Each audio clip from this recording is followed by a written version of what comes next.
Before starting the chapter ఒకసారి total flow అనేది flow of transactions ఒకసారి రాసుకుందామమ్మా. అంటే ఇప్పటి వరకు తెలిసింది జస్ట్ ఇన్కార్పొరేట్ చేసుకుంటే వెళ్దాం. ఓకేనా? సో ఫస్ట్ మనకేంటమ్మా, లెటర్ ఆఫ్ ఎంగేజ్మెంట్. మనకి అపాయింట్మెంట్ లెటర్ వస్తుంది కదమ్మా. సో ఇది జనరల్ గా ఎప్పుడు వస్తుందమ్మా మనకి? ఏదో ఫస్ట్ ఆడిటర్ గా కానీ, లేకపోతే రికరింగ్ ఆడిట్ లో కానీ, రీఅపాయింట్మెంట్ కానీ, అపాయింట్మెంట్ కానీ. అపాయింట్మెంట్ ఫస్ట్ అపాయింట్మెంట్ అనుకుంటే, ఫస్ట్ కొత్త కంపెనీ అనుకుంటే కనుక బోర్డ్ ఆఫ్ డైరెక్టర్స్ నుంచి వస్తుంది, లేదా అదే పాత కంపెనీ అని చెప్పేసి అనుకుంటే ఏజిఎం లో అపాయింట్మెంట్ అనేది వస్తుంది అమ్మా మనకి. అంతేనా? సో ఎంగేజ్మెంట్ లెటర్ కి సంబంధించిన దాంట్లో మనం ఏ స్టాండర్డ్ చూసుకోవాలమ్మా? SA 210. SA 210 రిక్వైర్మెంట్స్ ని మనం కంప్లై చేయాల్సిన అవసరం అనేది వస్తుంది. ఓకేనా? తర్వాత దానికి మనం ఏం పంపించాలి? Acceptance letter. అంతేనా? Acceptance or rejection letter. Okay, ఇక్కడ SA 210 ప్రకారం మనకి లెటర్ ఆఫ్ ఆడిట్ ఎంగేజ్మెంట్, తర్వాత ఇనిషియల్ ఆడిట్ ఎంగేజ్మెంట్ అవ్వచ్చు, రికరింగ్ సంబంధించింది అవ్వచ్చు. మనం ఫస్ట్ ఆఫ్ ఆల్ ఏం చేయాలి? ఇనిషియల్ ఆడిట్ ఎంగేజ్మెంట్ అయితే ప్రీవియస్ ఆడిటర్ కమ్యూనికేట్ చేయాలి కదమ్మా. So letter of engagement plus ఒకవేళ ఇది మనం యాక్సెప్ట్ చేస్తున్నట్లయితే plus communication to previous auditor. అంతే కదమ్మా? అదే రికరింగ్ ఆడిట్ అంటే మనం కమ్యూనికేట్ చేయాల్సిన అవసరం ఉందా? లేదు. సో ఇది ఇప్పుడు కమ్యూనికేషన్ టు ప్రీవియస్ ఆడిటర్ ఏంటమ్మా? Initial audit engagement. అంతేనా? ఓకే, లెటర్ ఆఫ్ యాక్సెప్టెన్స్ తర్వాత మనకి ఏముంటుందమ్మా? Statutory compliances. అంతేనా? స్టాట్యూటరీ కంప్లైన్సెస్ లైక్ ఏంటి? కంపెనీ ఆడిట్ అనుకుంటే, కంపెనీ ఆడిటర్ అనుకుంటే కనుక ఆడిటర్ అపాయింట్మెంట్ ROC ఫైల్ చేయడం అది ఉంటుంది కదమ్మా. స్టాట్యూటరీ ఆడిట్, స్టాట్యూటరీ కంప్లైన్సెస్ అంటారు. అంతేనా? కంప్లైన్సెస్. రైట్. తర్వాత ఏంటమ్మా? స్టాట్యూటరీ కంప్లైన్సెస్ అయిన తర్వాత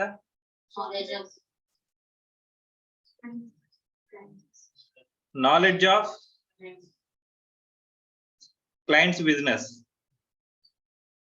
so knowledge of the clients business అనేది మ్యాండేటరీ అమ్మా. So without the knowledge of the clients business మనం ఏం చేయలేం? ఆడిట్ ప్లానింగ్ అనేది చేయలేం కదమ్మా. సో ప్లానింగ్ కి ప్రెసిడెంట్ గా ఏముంటుంది? Knowledge of the clients business. So తర్వాత మనం ఏం చేస్తాం?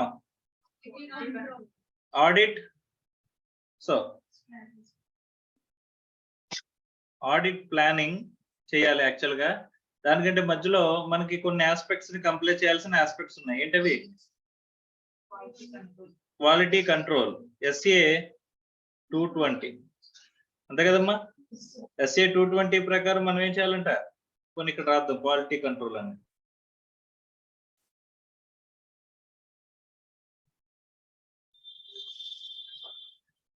అమ్మా ఎందుకు ఇక్కడ రాస్తున్నాం మనం క్వాలిటీ కంట్రోల్ అనేది? మనకి ఒక ఎంగేజ్మెంట్ పార్ట్నర్ ఉండాలి కదమ్మా. ఎంగేజ్మెంట్ పార్ట్నర్ వచ్చిన తర్వాత వాడు ఏం చేస్తాడు? Knowledge of the clients business అదే ఎక్స్ప్లెయిన్ చేస్తాడు కదా. అందుకోసం అని చెప్పేసి మనం ఇక్కడ రాస్తున్నాం SA 220ని కంప్లై చేయడం. ఓకేనా? రైట్. తర్వాత SA 220ని కంప్లై చేసిన తర్వాత మనం నాలెడ్జ్ ఎంగేజ్మెంట్ పార్ట్నర్ వస్తాడు, తర్వాత ఎంగేజ్మెంట్ టీమ్. అంతేనమ్మా? ఎంగేజ్మెంట్ టీమ్ వస్తుంది. ఓకే, తర్వాత ఈ లెటర్ ఆఫ్ యాక్సెప్టెన్స్ గురించి మనం మాట్లాడుతున్నప్పుడే మనం ఏంటమ్మా? రిటర్న్ రిప్రజెంటేషన్స్ తీసుకోవాలి కదా మేనేజ్మెంట్ దగ్గర నుంచి. ఇక్కడ ఏం చూసుకోవాలంటే pre condition for an audit exist అయి ఉండాలా లేదా? Pre condition for an audit ఇక్కడ ఎగ్జిస్టెన్స్ లో ఉందా లేదా చూసుకుంటాం. దాంతో పాటు ఇక్కడ మనం రిటర్న్ రిప్రజెంటేషన్స్ మ్యాండేటరీగా తీసుకోవాల్సిన ఆస్పెక్ట్స్ లో SA 580 అమ్మా. రిటర్న్ రిప్రజెంటేషన్స్ SA 580 కదా. SA 580 with respect to information మనకు ప్రొవైడ్ చేస్తామని చెప్పేసి, అంటే మనకి ఎలాగా financial statements in all respects complete అయినాయి అన్న విషయం, తర్వాత మనకు కావాల్సిన ఇన్ఫర్మేషన్ పూర్తిగా ప్రొవైడ్ చేస్తామని చెప్పేసి రిటర్న్ రిప్రజెంటేషన్స్ తీసుకోవాలి కదమ్మా. అది మ్యాండేటరీగా తీసుకోవాల్సిన ఆస్పెక్ట్స్ అయ్యి. అది ఎక్కడ చెప్పారు? SA 580 compliances. అంతేనా? తర్వాత ఇక్కడ SA 220 engagement partner engagement team appoint అయిన తర్వాత మనం ఏం చేస్తాం, knowledge of the clients business వస్తుంది. తర్వాత ఏం చేస్తాం, ఆడిట్ ప్లానింగ్. ఈ ప్లానింగ్ సంబంధించిన దాంట్లో మనకి ఏముంటుందమ్మా, ఓవరాల్ ఆడిట్ స్ట్రాటజీ ఉంటుంది కదా, ఓవరాల్ ఆడిట్ స్ట్రాటజీ ఉంటుంది. ఈ ఓవరాల్ ఆడిట్ స్ట్రాటజీలోంచి ఓవరాల్ ఆడిట్ స్ట్రాటజీలో మనం ఏం చేస్తాం, డీటెయిల్డ్ ఆడిట్ ప్లాన్ చేస్తాం. అర్థమైందా, డీటెయిల్డ్ ఆడిట్ ప్లాన్ చేస్తాం. ఈ డీటెయిల్డ్ ఆడిట్ ప్లాన్ కి సంబంధించిన దాంట్లో ఏముంటుందమ్మా, ఆడిట్ ప్రోగ్రామ్స్. అంతేనా, ఓకే. ఈ డీటెయిల్డ్ ఆడిట్ ప్రోగ్రామ్ కి సంబంధించిన ఆడిట్ ప్లాన్ కి సంబంధించిన దాంట్లో మనం ఏ స్టాండర్డ్ కంప్లీట్ చేయాలమ్మా, SA 300. అంతేనా, ఆడిట్ ప్లానింగే కదా. సో తర్వాత మనం డాక్యుమెంటేషన్ కూడా చేయాలి కదమ్మా, SR no. Audit overall audit స్ట్రాటజీని, ఆడిట్ ప్లాన్ ఇవన్నీ కూడా మనం ఏం చేయాలి, డాక్యుమెంట్ చేయాలి. దేని ప్రకారం, SA 300 ప్రకారం సంబంధించిన డాక్యుమెంటేషన్. SA 230 general documentation. అర్థమైందా. సో SA 300 లోనే కదమ్మా డాక్యుమెంటేషన్ రిక్వైర్మెంట్స్ లో చెప్పారు మనకి, రైట్. తర్వాత ప్లానింగ్ చేసిన తర్వాత మనం ఏం చేస్తామమ్మా, ఎగ్జిక్యూషన్ కదమ్మా. ఈ ప్లానింగ్ చేసి మనం ఎగ్జిక్యూట్ చేస్తాం, ప్లాన్ ఎగ్జిక్యూట్ చేస్తాం కదమ్మా. ఎగ్జిక్యూషన్ అంటే ఏంటి, అప్లికేషన్ ఆఫ్ ఆడిట్ ప్రొసీజర్స్. అంతేనా. So application of audit procedures అంటే ఏముంటాయి, మా ఆడిట్ ప్రొసీజర్స్ ఎన్ని రకాలు. So compliance procedures, so substantive procedures. దీనికంటే మనం బెటర్ గా రాద్దాం అనుకుంటే కనుక మనం ఏం రాయొచ్చమ్మా, risk assessment procedures, other procedures. అంతేనా. మా మధ్యలో ఇక్కడ ప్లాన్ చేసేటప్పుడే మనం మెటీరియాలిటీ ఆస్పెక్ట్స్ వాటిని కన్సిడర్ చేస్తాం కదా, SR నో. సో ఇక్కడ మనం చెప్పాలనుకుంటే ఇక్కడ ప్లాన్ చేసినప్పుడే మనం మెటీరియాలిటీ అంటే ఏమనుకున్నామమ్మా, స్టాండర్డ్ SA 320 సో ఇక్కడ SA 320 రిక్వైర్మెంట్ ఉందా లేదా. సో ప్లానింగ్ స్టేజ్ లోని మెటీరియాలిటీ వాడతాం. తర్వాత ఇంకా ఎప్పుడమ్మా, ఎవాల్యుయేషన్ ఆఫ్ మిస్టేట్మెంట్స్ లో కూడా మెటీరియాలిటీ వాడతాం, అంతే కదా. అలాగే ఇక్కడ SA 315 కూడా వాడతాం కదమ్మా, రిస్క్ అసెస్మెంట్ కూడా చేస్తాం కదా. అలాగే ఇక్కడ SA 330 responses to assessed risk అని చెప్పేసి మాట్లాడుకున్నాం కదా, అవన్నీ కూడా ఇక్కడే కదమ్మా మనం ప్లాన్ చేస్తాం. ఈ ప్లాన్ చేసిన తర్వాత కదమ్మా మనం ప్రొసీజర్స్ అనేవి ఏవి ఎగ్జిక్యూట్ చేయాలని చెప్పేసి మనం nature, timing and extent of procedures అనేవి డిసైడ్ చేస్తాం. సో ఆడిట్ ప్రొసీజర్స్ ని ఎగ్జిక్యూట్ చేసేటప్పుడు ప్రొసీజర్స్ ఎన్ని రకాలు, రిస్క్ అసెస్మెంట్ ప్రొసీజర్స్ SA 315, తర్వాత అదర్ ప్రొసీజర్స్. అంతేనా. ఈ అదర్ ప్రొసీజర్స్ లో మళ్ళీ ఉన్నాయి, కంప్లైన్స్ ప్రొసీజర్స్, సబ్స్టాంటివ్ ప్రొసీజర్స్. అంతేనా. సో కంప్లైన్స్ ప్రొసీజర్స్ అంటే ఇంటర్నల్ కంట్రోల్స్ ని వెరిఫై చేయడానికి. ఈ సబ్స్టాంటివ్ ప్రొసీజర్స్ మళ్ళీ ఎలాగమ్మా, రెండు రకాలు, S ఆఫ్ డీటెయిల్, తర్వాత అనలిటికల్ ప్రొసీజర్స్. Analytical procedures. మీ అనలిటికల్ ప్రొసీజర్స్ కి స్టాండర్డ్ ఏంటమ్మా, SA 520. సో ఈ టెస్ట్ ఆఫ్ డీటెయిల్ ఏముంటాయి,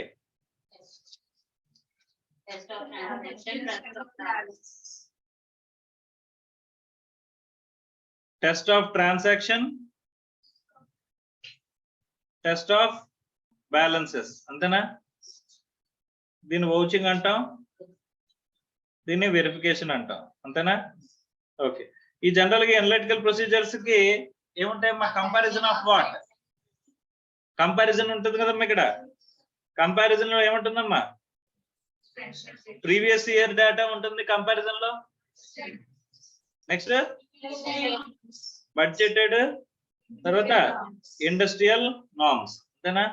ఇది ఎప్పుడు ఉపయోగిస్తామమ్మా, ఇవి అనలిటికల్ ప్రొసీజర్స్ ఎప్పుడు ఉపయోగిస్తాం మనం, before the end of the audit. అంతేనా, బిఫోర్ ఎండ్ ఆఫ్ ఆడిట్. అవును, బిఫోర్ రిపోర్టింగ్ అంటే okay, before ending of audit అంటే ఆడిట్ ఎండ్ అవ్వడం అంటేనే ఒపీనియన్ ఇవ్వడం. ఓకేనా. అంటే ఒపీనియన్ ఇస్తే ఆడిట్ ఎండ్ అయిపోద్ది. అందుకని just before the end of the audit. Near end of the audit అన్నా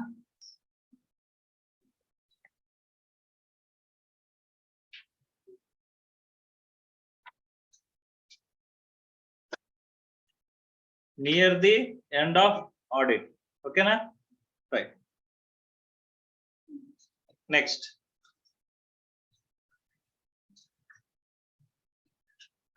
ఈ ఎగ్జిక్యూషన్ చేసిన తర్వాత మనం చేసేది ఏంటమ్మా, ఎవిడెన్స్ ని అబ్టైన్ చేయడమే కదా, audit evidence. So audit evidence ని గురించి మనకి ఎన్ని స్టాండర్డ్స్ ఉన్నాయమ్మా? ఎస్ఏ ఆడిట్ ఎవిడెన్స్ గురించి ఎస్ఏ 500 అనా, తర్వాత ఎస్ఏ 501 స్పెసిఫిక్ టర్మ్స్ అంటే కొన్ని స్పెషల్ ఆస్పెక్ట్స్ అంటే ఉన్నాయి, inventory, litigations and claims, segment information, అంతేనా? రైట్. సో ఎస్ఏ 501 తర్వాత ఎస్ఏ 505 ఏంటమిది, ఎక్స్టర్నల్ కన్ఫర్మేషన్. మరి రిటర్న్ రిప్రజెంటేషన్స్ కూడా ఆడిట్ ఎవిడెన్సే కదమ్మా. రిటర్న్ రిప్రజెంటేషన్స్ ఎంత 580. సో అవి ఆడిట్ ఎవిడెన్సే కానీ సఫిషియంట్ అప్రాప్రియేట్ ఆడిట్ ఎవిడెన్స్ కాదు, అంతేనా? అంటే ఆడిట్ ఎవిడెన్స్ దగ్గరికి వచ్చేసరికి మనం ఏం గుర్తుంచుకోవాలమ్మా, sufficient and appropriate audit evidence, అంతేనా?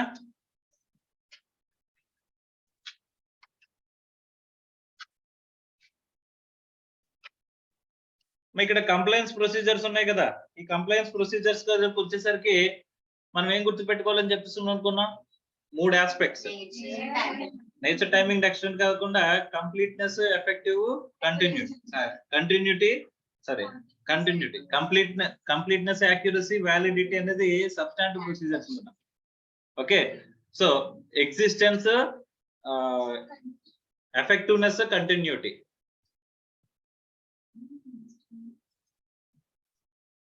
అంటే ఇక్కడ కంప్లైన్స్ ప్రొసీజర్స్ లో ఇంటర్నల్ కంట్రోల్స్ ఎగ్జిస్ట్ అయ్యి ఉన్నాయా లేదా ఒకసారి తీయనమ్మా.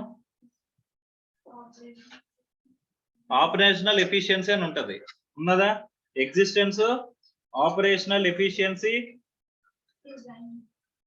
ఎఫిషియన్సీ తర్వాత continuity. Existence, operational efficiency and continuity, అంతే కదమ్మా. తర్వాత సబ్స్టాంటివ్ ప్రొసీజర్స్ లో కంప్లీట్నెస్, యాక్యురసీ అండ్ వ్యాలిడిటీ. ఈ 3 పాయింట్లు కదమ్మా మనం గుర్తుపెట్టుకోమన్నది. రైట్. తర్వాత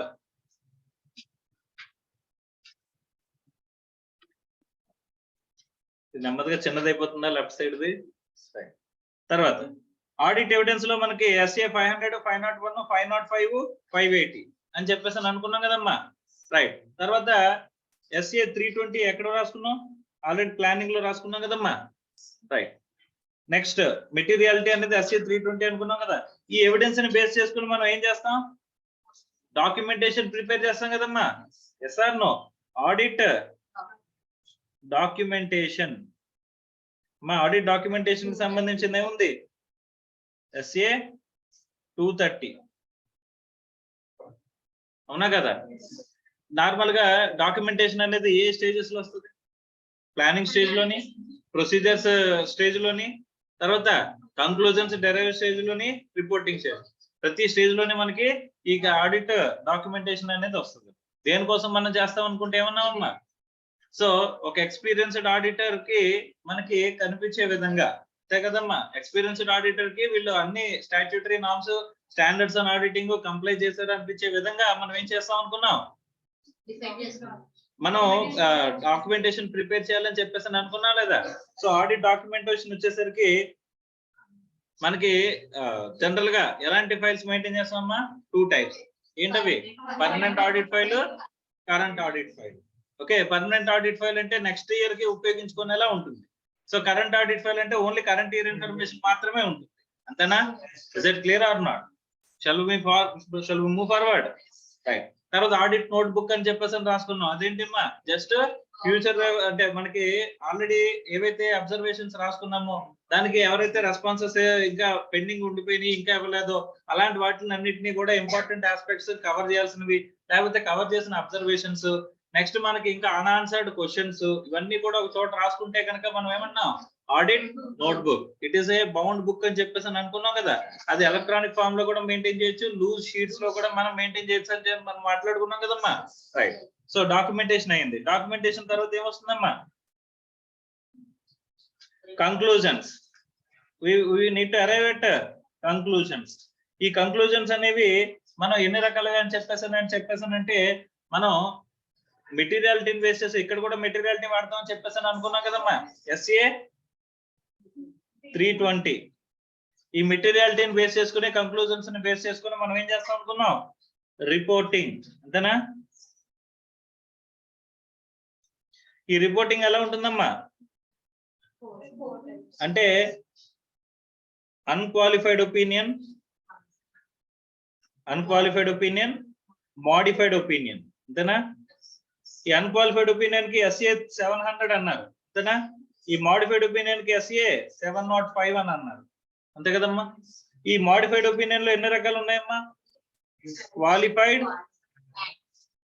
adverse and disclaimer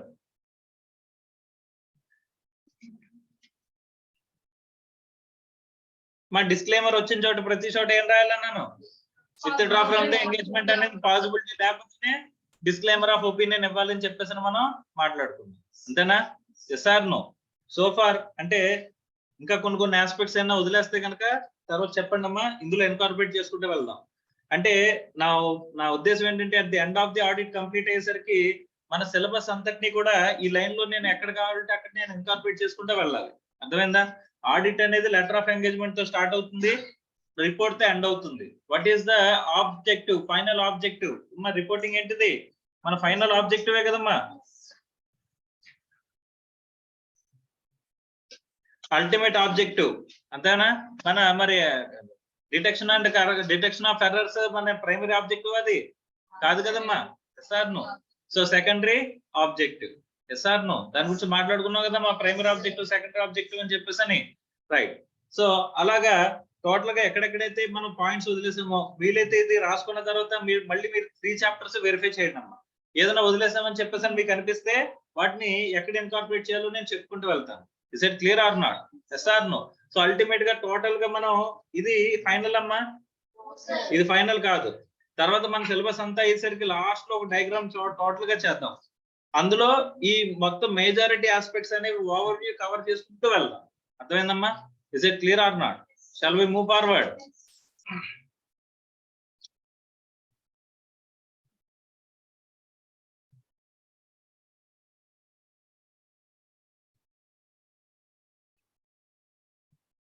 moreover each aspect యొక్క ఇంకా మనం ఏంటంటే జస్ట్ ఐటమ్స్ రాసుకున్నాం కానీ అందులో కంప్లైంట్స్ రిక్వైర్మెంట్స్ ఏవైతే అనేది పూర్తిగా మాట్లాడుకోలేదు అంటే ఓవర్ వ్యూ చూసేటప్పుడు వాటన్నిటితో కూడా చూసుకుంటూ మనం ఒక టోటల్ కంప్లీట్ డయాగ్రామ్ గీద్దాం సో దట్ ఆడిట్ మీద ఓవర్ వ్యూ అనేది ఎక్కడెక్కడ ఏ స్టాండర్డ్ అప్లికబుల్ అవుతుంది అనే ఓవర్ వ్యూ కూడా మనకు వచ్చేసేలాగా అర్థమైందా is it clear or not next chapter ఏంటమ్మా risk assessment and internal control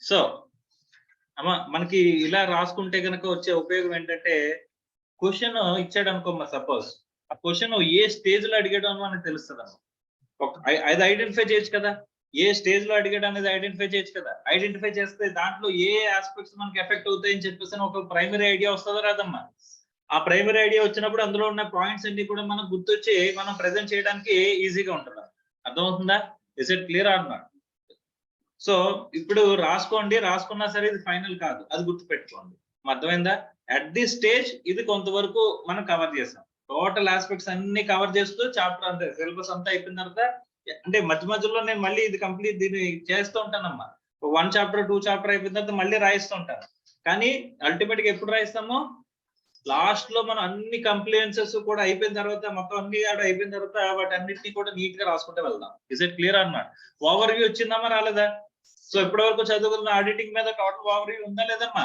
so ఎక్కడెక్కడ ఏ పాయింట్స్ రాయాలనేది మినిమం బేసిక్ ఐడియా అనేది దీనివల్ల వస్తుందమ్మా. Yes or no? Next internal control. What is internal control?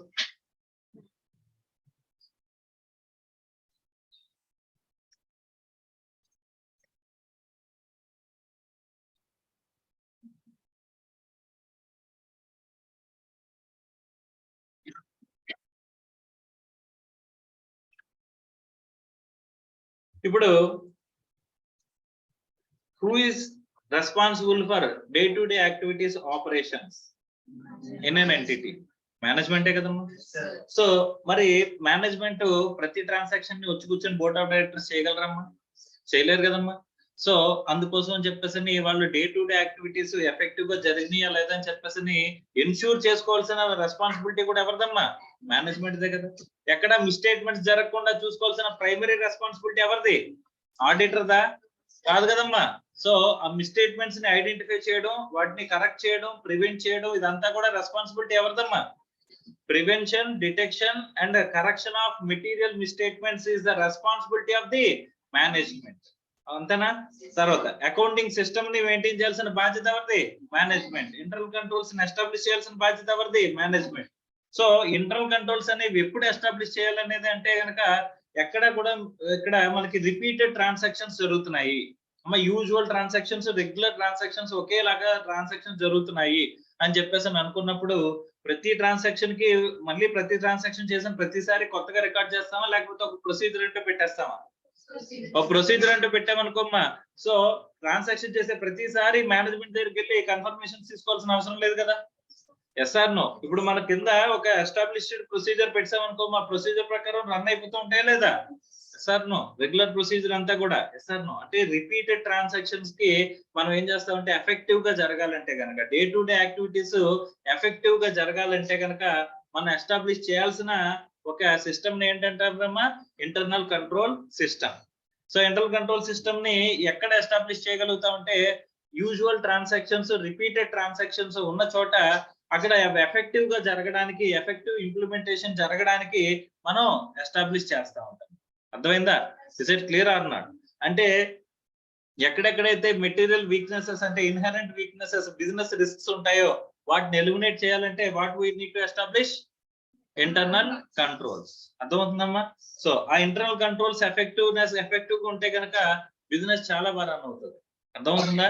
So ఇప్పుడు రెగ్యులర్ గా సేల్ ట్రాన్సాక్షన్స్ ఎలా జరగాలి అనేది నేను పెట్టేశానమ్మా. సో సేల్ ఎవరికి చేస్తే ఎంత డిస్కౌంట్ ఇవ్వాలి ఏంటి అనేది ఫిక్స్డ్ పర్సంటేజెస్, ప్రొసీజర్స్ పెట్టేశాను.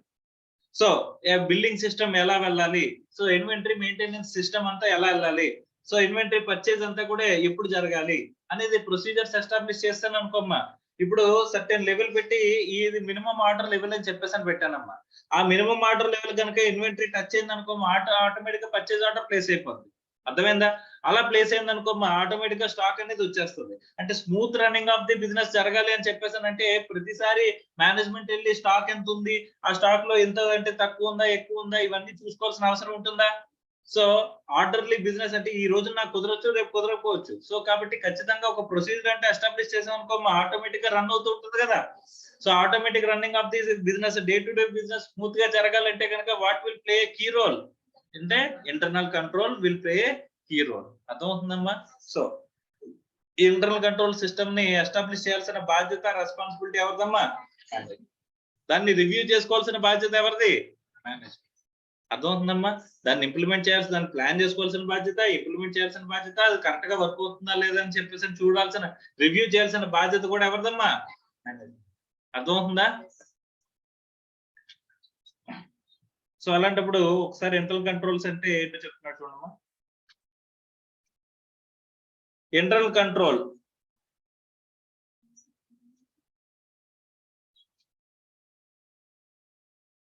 ఇంటర్నల్ కంట్రోల్ మీనింగ్ ఏం చెప్పినట్టు చూడండి. The plan of an organisation and all policies and procedures adopted by management and those charged with governance to ensure the orderly and efficient conduct of a business.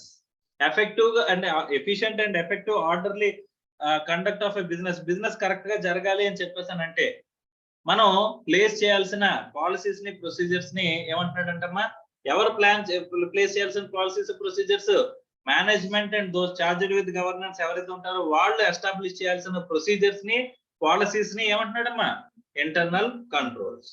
అర్థం అవుతుందా?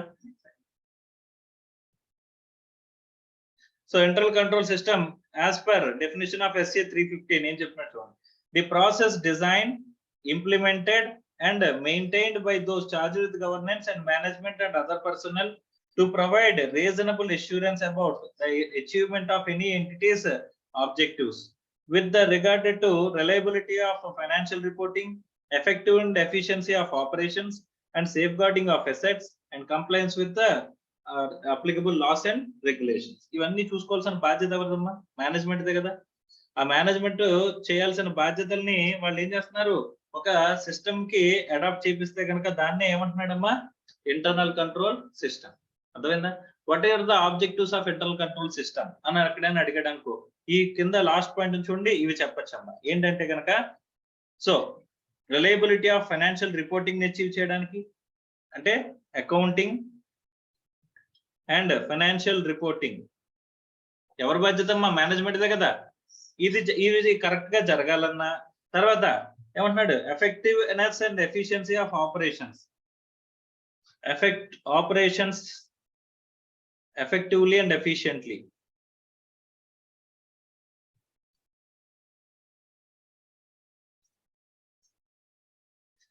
ఎలాగా operations, day to day operations ఉంటాయి కదా, ఆ day to day operations effective గా కానీ and efficient గా జరగాలన్నా, and safeguarding of assets జరగాలన్నా,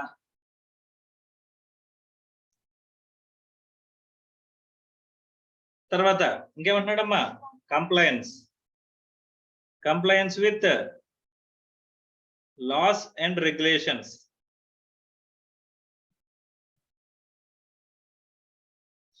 ఈ ఆబ్జెక్టివ్స్ అన్ని అచీవ్ చేయాలి అని చెప్పేసానంటే మనం ఏం చేయాలంటమ్మా, we need to establish internal control.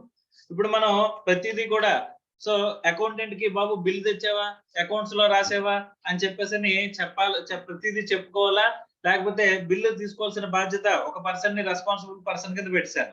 So వాడు ఏంటంటే, వాడు బిల్స్ అన్ని కూడా కలెక్ట్ చేసుకుంటాడు. కలెక్ట్ చేసుకుని వాడు ఏం చేస్తాడు, సెగ్రిగేషన్ చేసేస్తాడు. Okay, purchases, sales, expenditure, asset, liability కింద డిస్ట్రిబ్యూట్ చేసేస్తాడు.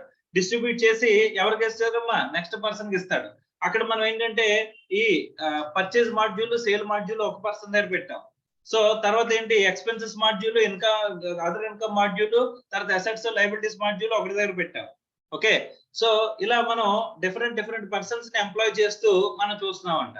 ఓకే, అసెట్స్ ఇక్కడ ఎలాంటి ఎన్ష్యూర్ చేసుకుంటున్నాం అంటే, అసెట్స్ మెయింటైన్ చేస్తాడు కదమ్మా, వాడే బుక్స్ లో అసెట్ ఏంటి రికార్డ్ చేసేలా పెట్టచ్చా మనం. అసెట్ మెయింటైన్ చేసేవాడే బుక్స్ లో అసెట్ రికార్డింగ్ కూడా చేస్తున్నాడు అనుకో, మా అసెట్ అమ్మేస్తాడు, ఇక్కడ ఎంట్రీ కూడా వేసేస్తాడు. అంతేనా? ఎస్ఆర్ నో, అసెట్ పోయింది అంటాడు, మళ్ళీ మనకు దొరికే అవకాశం కూడా కనిపిస్తుందా? కనిపిస్తుంది. బుక్స్ లో రికార్డ్ కనిపిస్తుంది, ఇటు అసెట్ పోద్ది. అవునా కదా? సో ఇద్దరిని సెపరేట్ పర్సన్స్ కింద పెట్టారనుకోమ్మా, వీడు చేసిన వర్క్ ని వేరు, వీడు చేసిన వర్క్ వేరు. అలాంటప్పుడు వీడు భయం ఉంటుందా లేదా? ఇక్కడ ఫిజికల్ గా అసెట్ కనిపించదు, ఆడు మాత్రం కరెక్ట్ గా రికార్డ్ చేస్తాడు అని చెప్పేసి అని మనకు భయం ఉంటుందా లేదా? సో మన ఇంటర్నల్ కంట్రోల్ సిస్టమ్ పెట్టేటప్పుడు ఎలాంటి పెట్టాలమ్మా, ఒక పర్సన్ చేసిన వర్క్ ని ఇంకో పర్సన్ రివ్యూ చేసే విధంగా మనం ఎస్టాబ్లిష్ చేయాలంట. అర్థం అవుతుందా? సో అంటే ఇక్కడ కనుక ఇలాంటి ప్రొసీజర్స్, సిస్టమ్స్ పెట్టామనుకో, మనం సేఫ్ గార్డింగ్ ఆఫ్ అసెట్స్ కూడా చేసుకోవచ్చు కదమ్మా. ఎస్ఆర్ను అలాగా మనం ఇక్కడ ఫస్ట్ అంటే టోటల్ ఎంట్రీ రిసీవ్, ఈ ట్రాన్సాక్షన్ సంబంధించిన డాక్యుమెంట్స్ రిసీవ్ చేసుకునేవాడు అప్పుడు దాన్ని సెగ్రిగేట్ చేసేసి ఎవరికైతే ఇస్తారో మాడ్యూల్ వైజ్ గా మనం డివైడ్ చేసి పర్సన్స్ ని పెట్టి, ఈ మాడ్యూల్ వీడు ఎంటర్ చేస్తారని చెప్పేసి అని చెప్పొచ్చు. వీటన్నిటిని కూడా అప్రూవ్ చేసే పర్సన్ ఇంకొకటి పెట్టానమ్మా వీళ్ళందరి మీద. ఓకే, వాడిని మేనేజర్ అని పిలుస్తున్నాను. వాడికి మేనేజ్మెంట్ డెసిగ్నేషన్ ఇచ్చి, మేనేజర్ అని ఇచ్చి, ఇక్కడ వీళ్ళు కరెక్ట్ గా ఎఫెక్టివ్ గా ఎంటర్ చేస్తున్నారా లేదా అని చెప్పేసి ఈ సమ్మరీ చెక్స్, సైన్ ఆఫ్స్ ఇవ్వాల్సిన బాధ్యత ఎవరికి ఇచ్చానమ్మా, ఆ మేనేజర్ కి ఇచ్చానమ్మా. అంటే ఇక్కడ నేను ఏం చేశాను, ఒక ఇంటర్నల్ కంట్రోల్ సిస్టమ్ ఎస్టాబ్లిష్ చేశాను కదా. ఇప్పుడు నేను ఎస్టాబ్లిష్ చేసేస్తే బోర్డ్ ఆఫ్ డైరెక్టర్స్ ప్రతి బిల్లు ఎక్కడ వచ్చింది, ఎక్కడ వరకు వచ్చింది అని చెప్పేసి చూసుకోవాల్సిన అవసరం ఉందా? Yes or no? తర్వాత క్యాషియర్ అని ఒక పర్సన్ సెపరేట్ పెట్టానమ్మా. సో వాడికి ఏం చేశానంటే నేను ఒక కంట్రోల్ సిస్టమ్ ఇచ్చాను, అంటే ఎవరు ఎంత మించి పేమెంట్స్ తీసుకోకూడదు అని చెప్పేసాను. ఇప్పుడు క్లర్క్ వచ్చి పేమెంట్ అడిగాడు అనుకోమ్మా, ఎక్స్పెండిచర్ ఎవరికైనా అవ్వాలి, పేమెంట్ అడిగాడు అనుకోమ్మా, వాడికి ఎంత వరకు అంటే 500 వరకే లిమిట్. క్యాషియర్ దగ్గర నుంచి క్యాష్ తీసుకోగలిగిన లిమిట్ ఎంత 500 వరకు, లేదా 500 ఎక్స్పెండిచర్ అయ్యే వరకు అయిందనుకో క్లర్క్ సైన్ చేస్తే చాలు. ఆ తర్వాత 5000 వరకు అయిందంటే మేనేజర్ సైన్ చేయాలి. ఓకే, 50,000 అయితే కనుక డైరెక్టర్ సైన్ చేయాలి. 5 lakhs అయితే కనుక బోర్డ్ ఆఫ్ డైరెక్టర్స్ మీటింగ్ లో డెసిషన్ తీసుకుని బోర్డ్ ఆఫ్ డైరెక్టర్స్ అప్రూవల్ కావాలి అని చెప్పేసి క్యాషియర్ కి ఒక సిస్టమ్ అనేది చెప్పానమ్మా. ఇప్పుడు ప్రతి ఎక్స్పెండిచర్ కి ఏ లెవెల్ కి వెళ్ళాలనేది వాడికి తెలిసిపోతుంది కదమ్మా. సో వాడి సైన్ ఆఫ్ ఉంటుంది కదా. సో వీడు చేసిన పని డైరెక్ట్ గా పేమెంట్ అంటే కొట్టగలడా? వాళ్ళు ఎవరో ఒకరు అప్రూవల్ డాక్యుమెంట్ లేకుండా వీడు పేమెంట్ అనేది చేయగలడా, చేయలేడా? చేయలేడు కదమ్మా. అంటే ఇప్పుడు ఎక్కడైనా క్యాష్ లో మనకి క్యాష్ బయటకు పోతుంది, క్యాష్ మిస్ అయిపోతుంది అని చెప్పేసి ఇది ఉందమ్మా. సో ఒకవేళ నిజంగా పోయింది అనుకున్నా ఏదో ఒక డాక్యుమెంట్ ఉంటది కదా, ఎవరిని రెస్పాన్సిబుల్ చేయాలన్న విషయం అన్నా తెలుస్తుంది కదమ్మా. ఎవరు బేర్ చేయాలి రిస్క్ ఆఫ్ లాస్ అని చెప్పేసి అన్న తెలుస్తుందా లేదా? అంటే క్యాష్ మేనేజ్మెంట్ ఎఫెక్టివ్ గా జరిగిందా, జరగలేదా?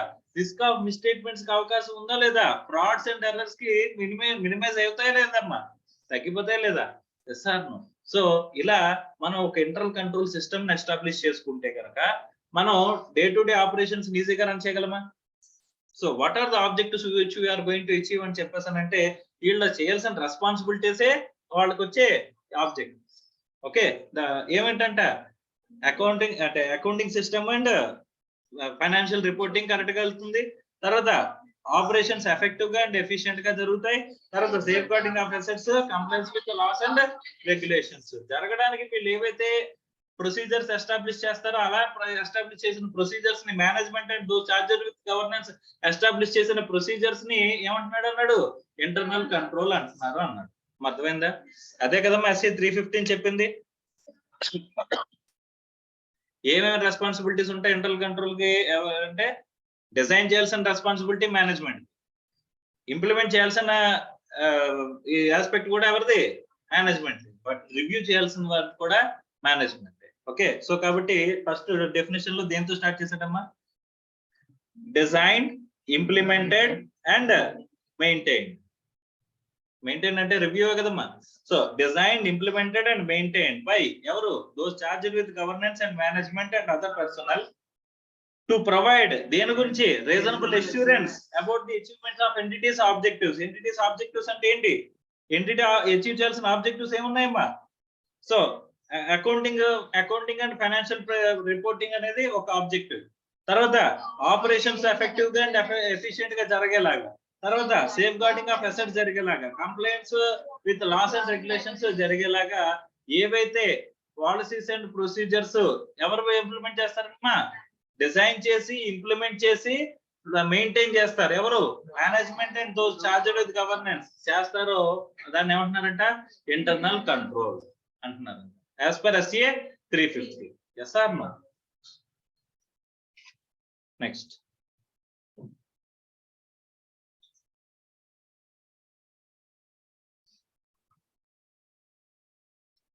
తర్వాత scope of internal control system అంటున్నాడు. Internal control system consist of control environment and procedures. Internal control extends beyond just accounts and finance. మా అకౌంట్స్ అండ్ ఫైనాన్స్ కి ఇంటర్నల్ కంట్రోల్ రెస్ట్రిక్టివ్ ఉంటుందా? లేదు. అంటే డే టు డే ఆపరేషన్స్ జరుగుతాయి అనుకుంటే, recurring transactions జరుగుతాయి అనుకుంటే ప్రతి చోట మనం ఏం చేసుకోవచ్చు, ఇంటర్నల్ కంట్రోల్స్ ఎస్టాబ్లిష్ చేయొచ్చు కదమ్మా. It seeks to ensure orderly conduct of a business in all the functional areas. అంటే ఎఫిషియెంట్ అండ్ ఎఫెక్టివ్ గా ఆపరేషన్స్, బిజినెస్ ఆపరేషన్స్ రన్ అయ్యేలాగా ఏ ఏరియాలో ఉన్నా సరే మనం ఏం చేయొచ్చు, ఇంటర్నల్ కంట్రోల్ ని ఎస్టాబ్లిష్ చేయొచ్చు. Yes or no? However, auditor is concerned mainly with those internal controls having direct bearing on the accounting system. అంటే ఆడిటర్ కి ఏది ఎక్కువ చూస్తాడు అని చెప్పేసానంటే ఈ అకౌంటింగ్ సిస్టమ్ ని ఎఫెక్ట్ చేసేవి మాత్రమే ఇక్కడ మనకి ఎక్కువ అవసరం అమ్మా. అర్థమైందా? ఎందుకంటే మనం రిపోర్టింగ్ దేని మీద ఇస్తున్నామమ్మా, ఫైనాన్షియల్ రిపోర్ట్స్ మీద కదమ్మా, అంతేనా? ఫైనాన్షియల్ స్టేట్మెంట్స్ మీద కదా, ఫైనాన్షియల్ ఇన్ఫర్మేషన్ మీద కదమ్మా మన ఒపీనియన్ ఇస్తున్నాం. సో ఆడిట్ అంటే ఏంటి, audit is an independent examination of financial information of any entity, whether profit oriented or not, irrespective of its size or legal form, with a view to express an opinion thereon. అంతే కదమ్మా, అంటే దేని మీద మనం opinion ఇస్తున్నాం? Financial information అలాంటప్పుడు మనకు major గా కన్సర్న్ అయిన ఇంటర్నల్ కంట్రోల్స్ దేని మీద ఉంటాయి? ఫైనాన్స్ కి రిలేటెడ్ ఇంటర్నల్ కంట్రోల్సే కదమ్మా. అంటే మనం చూసే ఇంటర్నల్ కంట్రోల్స్ కంటే బియాండ్ గా ఇంటర్నల్ కంట్రోల్స్ ఉంటాయా ఉండవా? ఆల్ ఫంక్షనల్ ఏరియాస్ లోనే ఇంటర్నల్ కంట్రోల్స్ అనేవి ఉంటాయమ్మా. అర్థమైందా? Is it clear or not? Next components of internal control అంటున్నాడు. ఏంటంట? Control environment, entities, risk assessment procedures, information systems, monitoring, control activities. వీటన్నిటి గురించి తర్వాత చూద్దాం. ఓకే, సో ఒకసారి objectives of internal control regarding accounting systems. మనకి ప్రత్యేకంగా దేని గురించి సంబంధం? మా ఇంటర్నల్ కంట్రోల్ టోటల్ డెఫినేషన్ చూసాం. అందులో ఆడిటర్ కి మెయిన్ గా సంబంధమైన ఆస్పెక్ట్స్ ఏంటి?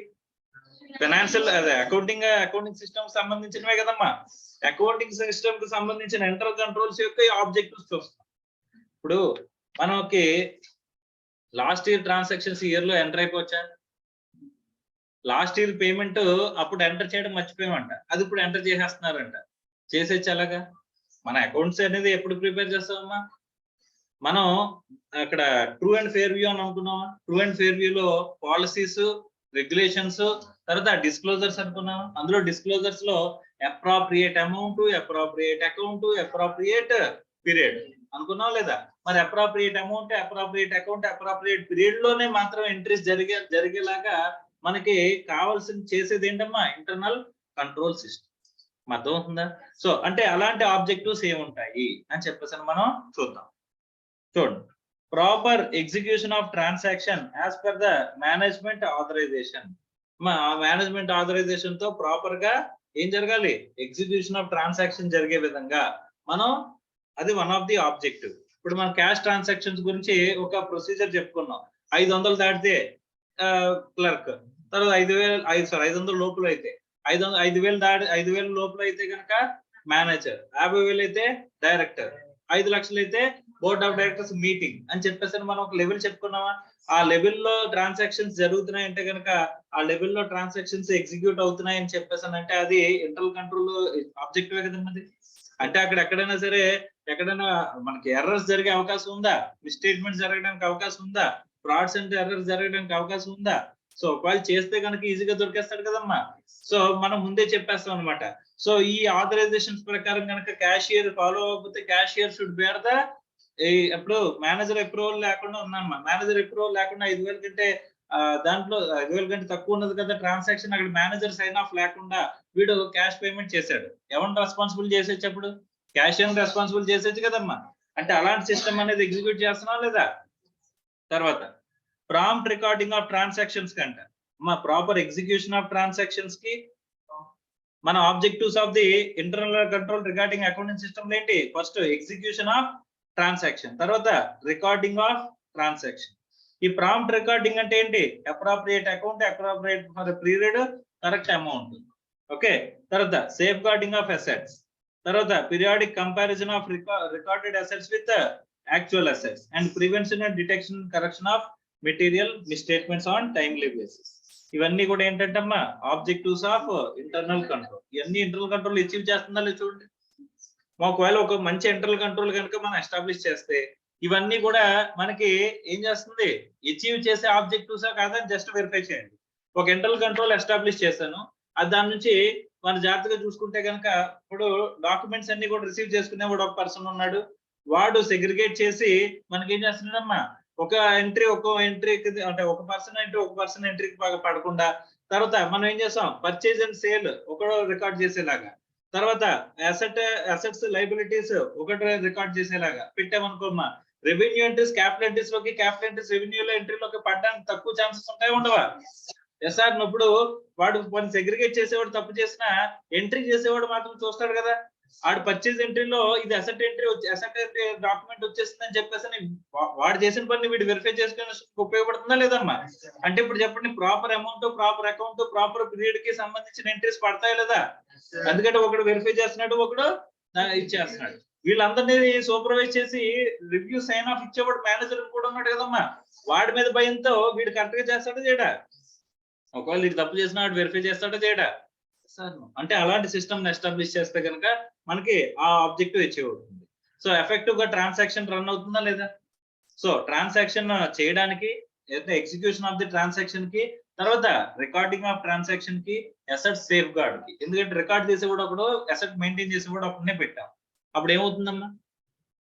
ఇప్పుడు అసెట్ ని సేఫ్ గార్డ్ చేసేవాడు ఇక్కడ, రికార్డ్ చేసేవాడు ఒకడు కాదు. అలాంటి అసెట్ కొన్న వెంటనే వాడు కస్టడీలోకి వెళ్తుంది, బిల్లు మాత్రం వేరే వాడికి వెళ్తుంది. ఆడు బుక్స్ లో రికార్డ్ చేస్తాడు. తర్వాత వీళ్ళందరినీ వెరిఫై చేయడానికి ఇంటర్నల్ ఆడిటర్ ఒకటి పెట్టాం. వాడు ఏం చేస్తున్నాడు? వీడి దగ్గర నుంచి అసెట్ రికార్డ్ తీసుకుంటున్నాడు, ఆడు వెళ్ళి ఫిజికల్ గా అసెట్స్ ని వెరిఫై చేసుకుంటున్నాడు. అప్పుడు రెండింటిని రికన్సైల్ చేసుకుని ఎక్కడైనా మిస్ అయితే కనుక ఎవరు చేస్తున్నాడు? రిపోర్ట్ చేస్తున్నాడు మేనేజ్మెంట్ కి. ఇది కూడా ఒక ఇంటర్నల్ కంట్రోల్ సిస్టమే కదమ్మా. No, internal audit function is also one of the part of internal control. ఆడేం చేస్తున్నాడు? వీళ్ళందరూ చేస్తున్న కరెక్ట్ గా చేస్తున్నారు లేదా ఇంటర్నల్ రెగ్యులేట్ చేస్తున్నాడు, రివ్యూ చేస్తున్నాడు. రైట్. తర్వాత ఇంకేమంటున్నాడమ్మా? పీరియాడిక్ కంపారిజన్ గురించి మాట్లాడుకున్నాం. సో ఎంత ఎస్టాబ్లిష్ చేస్తే మనం ఏం చేసి అచీవ్ చేయొచ్చు? Prevention, detection, correction of the material misstatements అనేది జరగదా?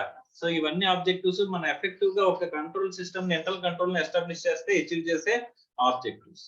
అర్థమైందా? తర్వాత మా ఎంత మంచి సిస్టమ్ అయినా సరే మనకి అందులో లిమిటేషన్స్ ఉంటాయా ఉండవా? మా ఆడిట్ అనేది it's a very good concept.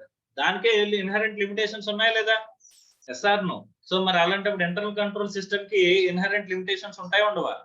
ఎందుకు ఉంటాయి అని చెప్పేసానంటే, ఇప్పుడు పర్చేజ్ నుంచి రికార్డింగ్ వరకు వెళ్ళేసరికి ఎంతమందిని ఎంప్లాయ్ చేయాల్సి వచ్చింది? ఇప్పుడు సపోజ్ ఒక డాక్యుమెంట్ వచ్చింది, డాక్యుమెంట్స్ వచ్చాయి, అది పర్చేజా, సేలా, తర్వాత అసెట్టా, లయబిలిటీయా, రెగ్యులర్ ఈ ట్రాన్సాక్షన్ ఏంటని చెప్పేసి సెగ్రిగేట్ చేసే పర్సన్ ఒకటి కావాల్సి వచ్చింది.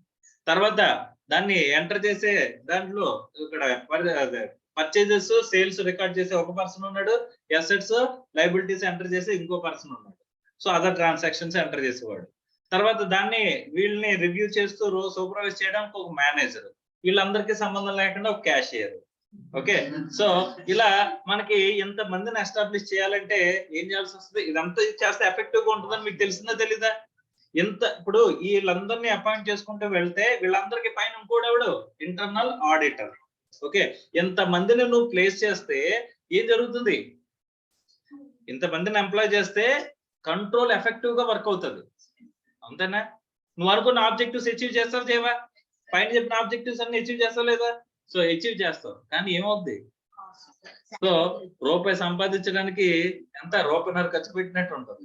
అంతేనా? Yes or no.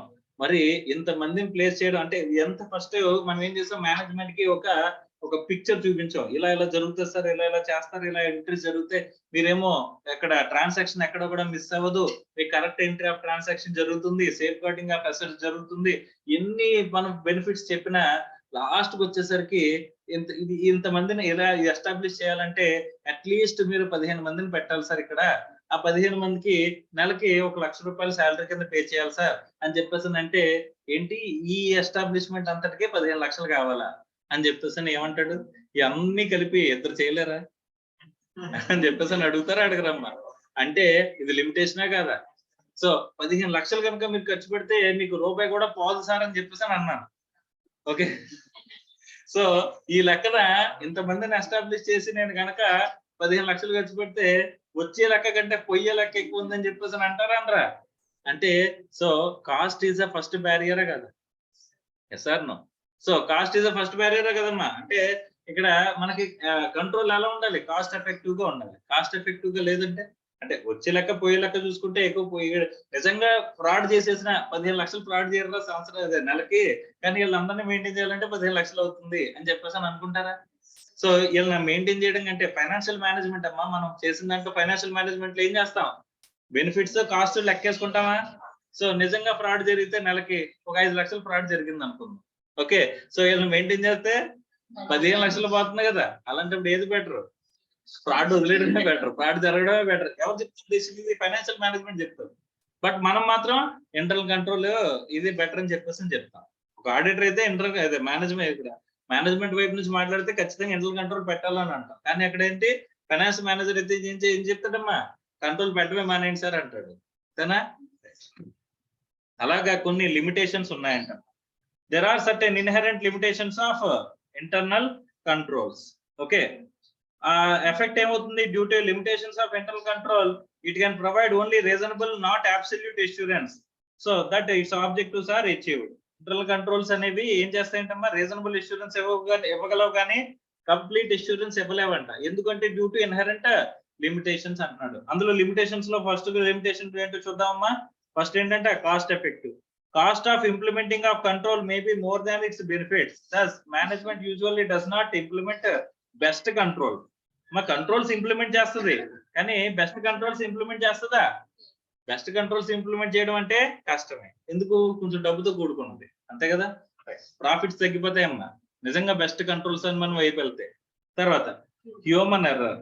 మనం ఎంత ఎస్టాబ్లిష్మెంట్ చేసినా మొత్తం అందరు ఎంప్లాయీస్ తప్పుగా పనిచేశారంట, మనం చెప్పగలమా? రైట్.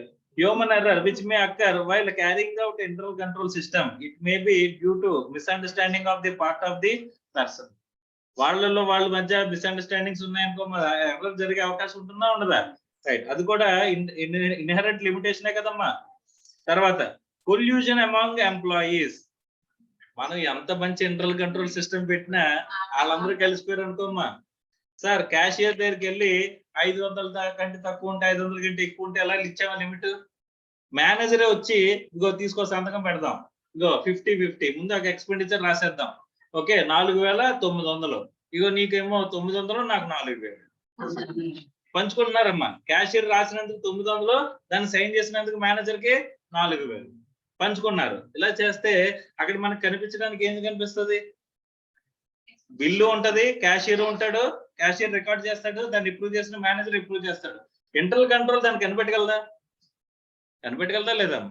సో ఎంప్లాయీస్ అందరూ కలిసిపోయారు అనుకోమ్మా, ఏం చేయలేం.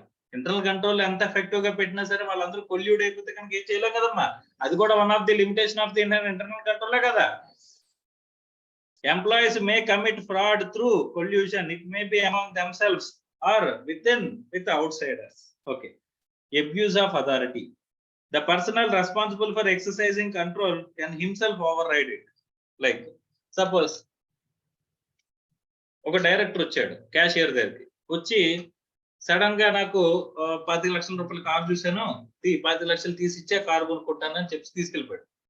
సో ఈ కంపెనీలో నాకు 60% స్టేక్ ఉందయ్యా, నాకు వస్తుంది కాబట్టి నువ్వు ఏం చేస్తావు, 10 లక్షలు దిగి నేను కారు కొనుక్కుంటానని కారు కొనుక్కొని తీసుకెళ్ళిపోయాడు. 5 లక్షలు దాటితే ఏం కావాలన్నారమ్మా?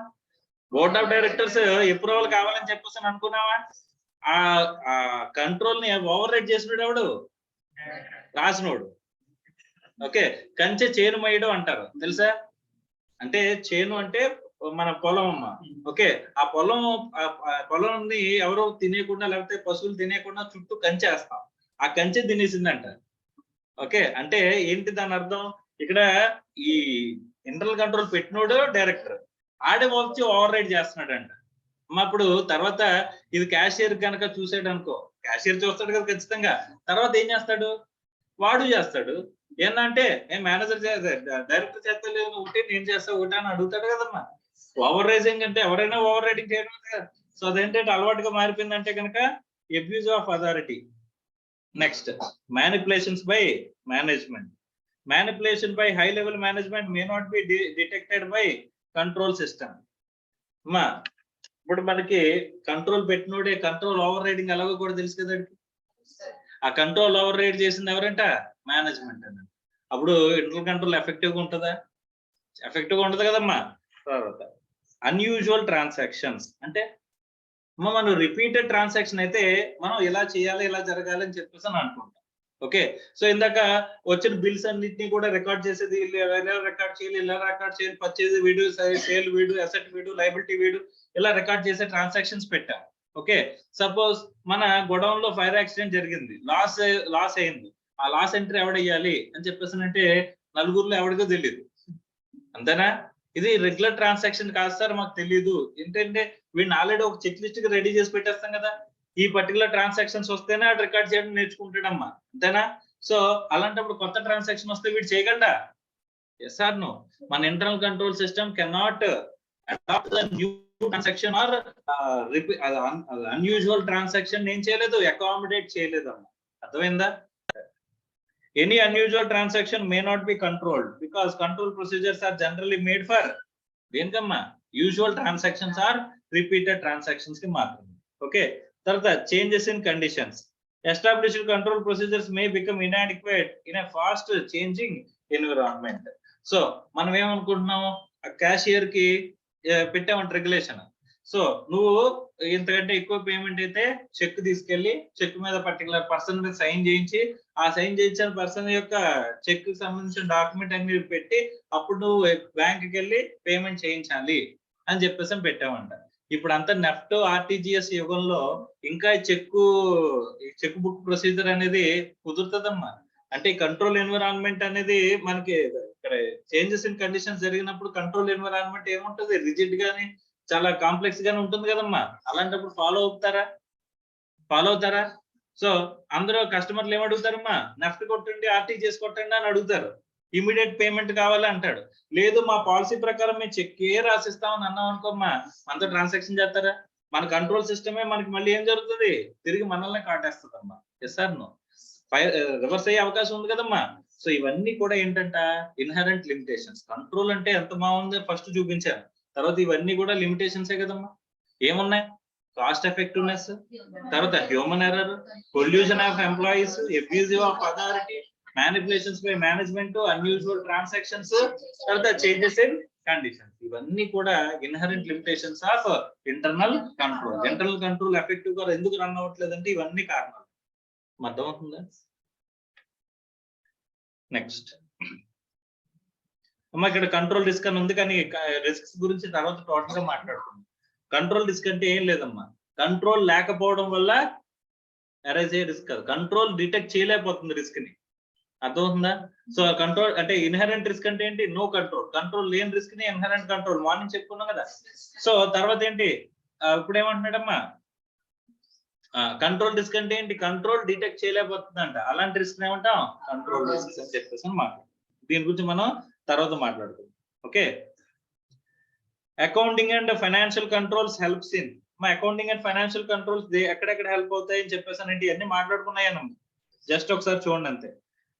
Specifying authority to enter transaction, safe guarding of assets, recording of transaction, fixing of responsibilities, maintaining records in standardized way, so performing work on legal structure, minimizing losses, compliances, misstatements, detection, periodical reports, ensuring timely financial reporting, segregation.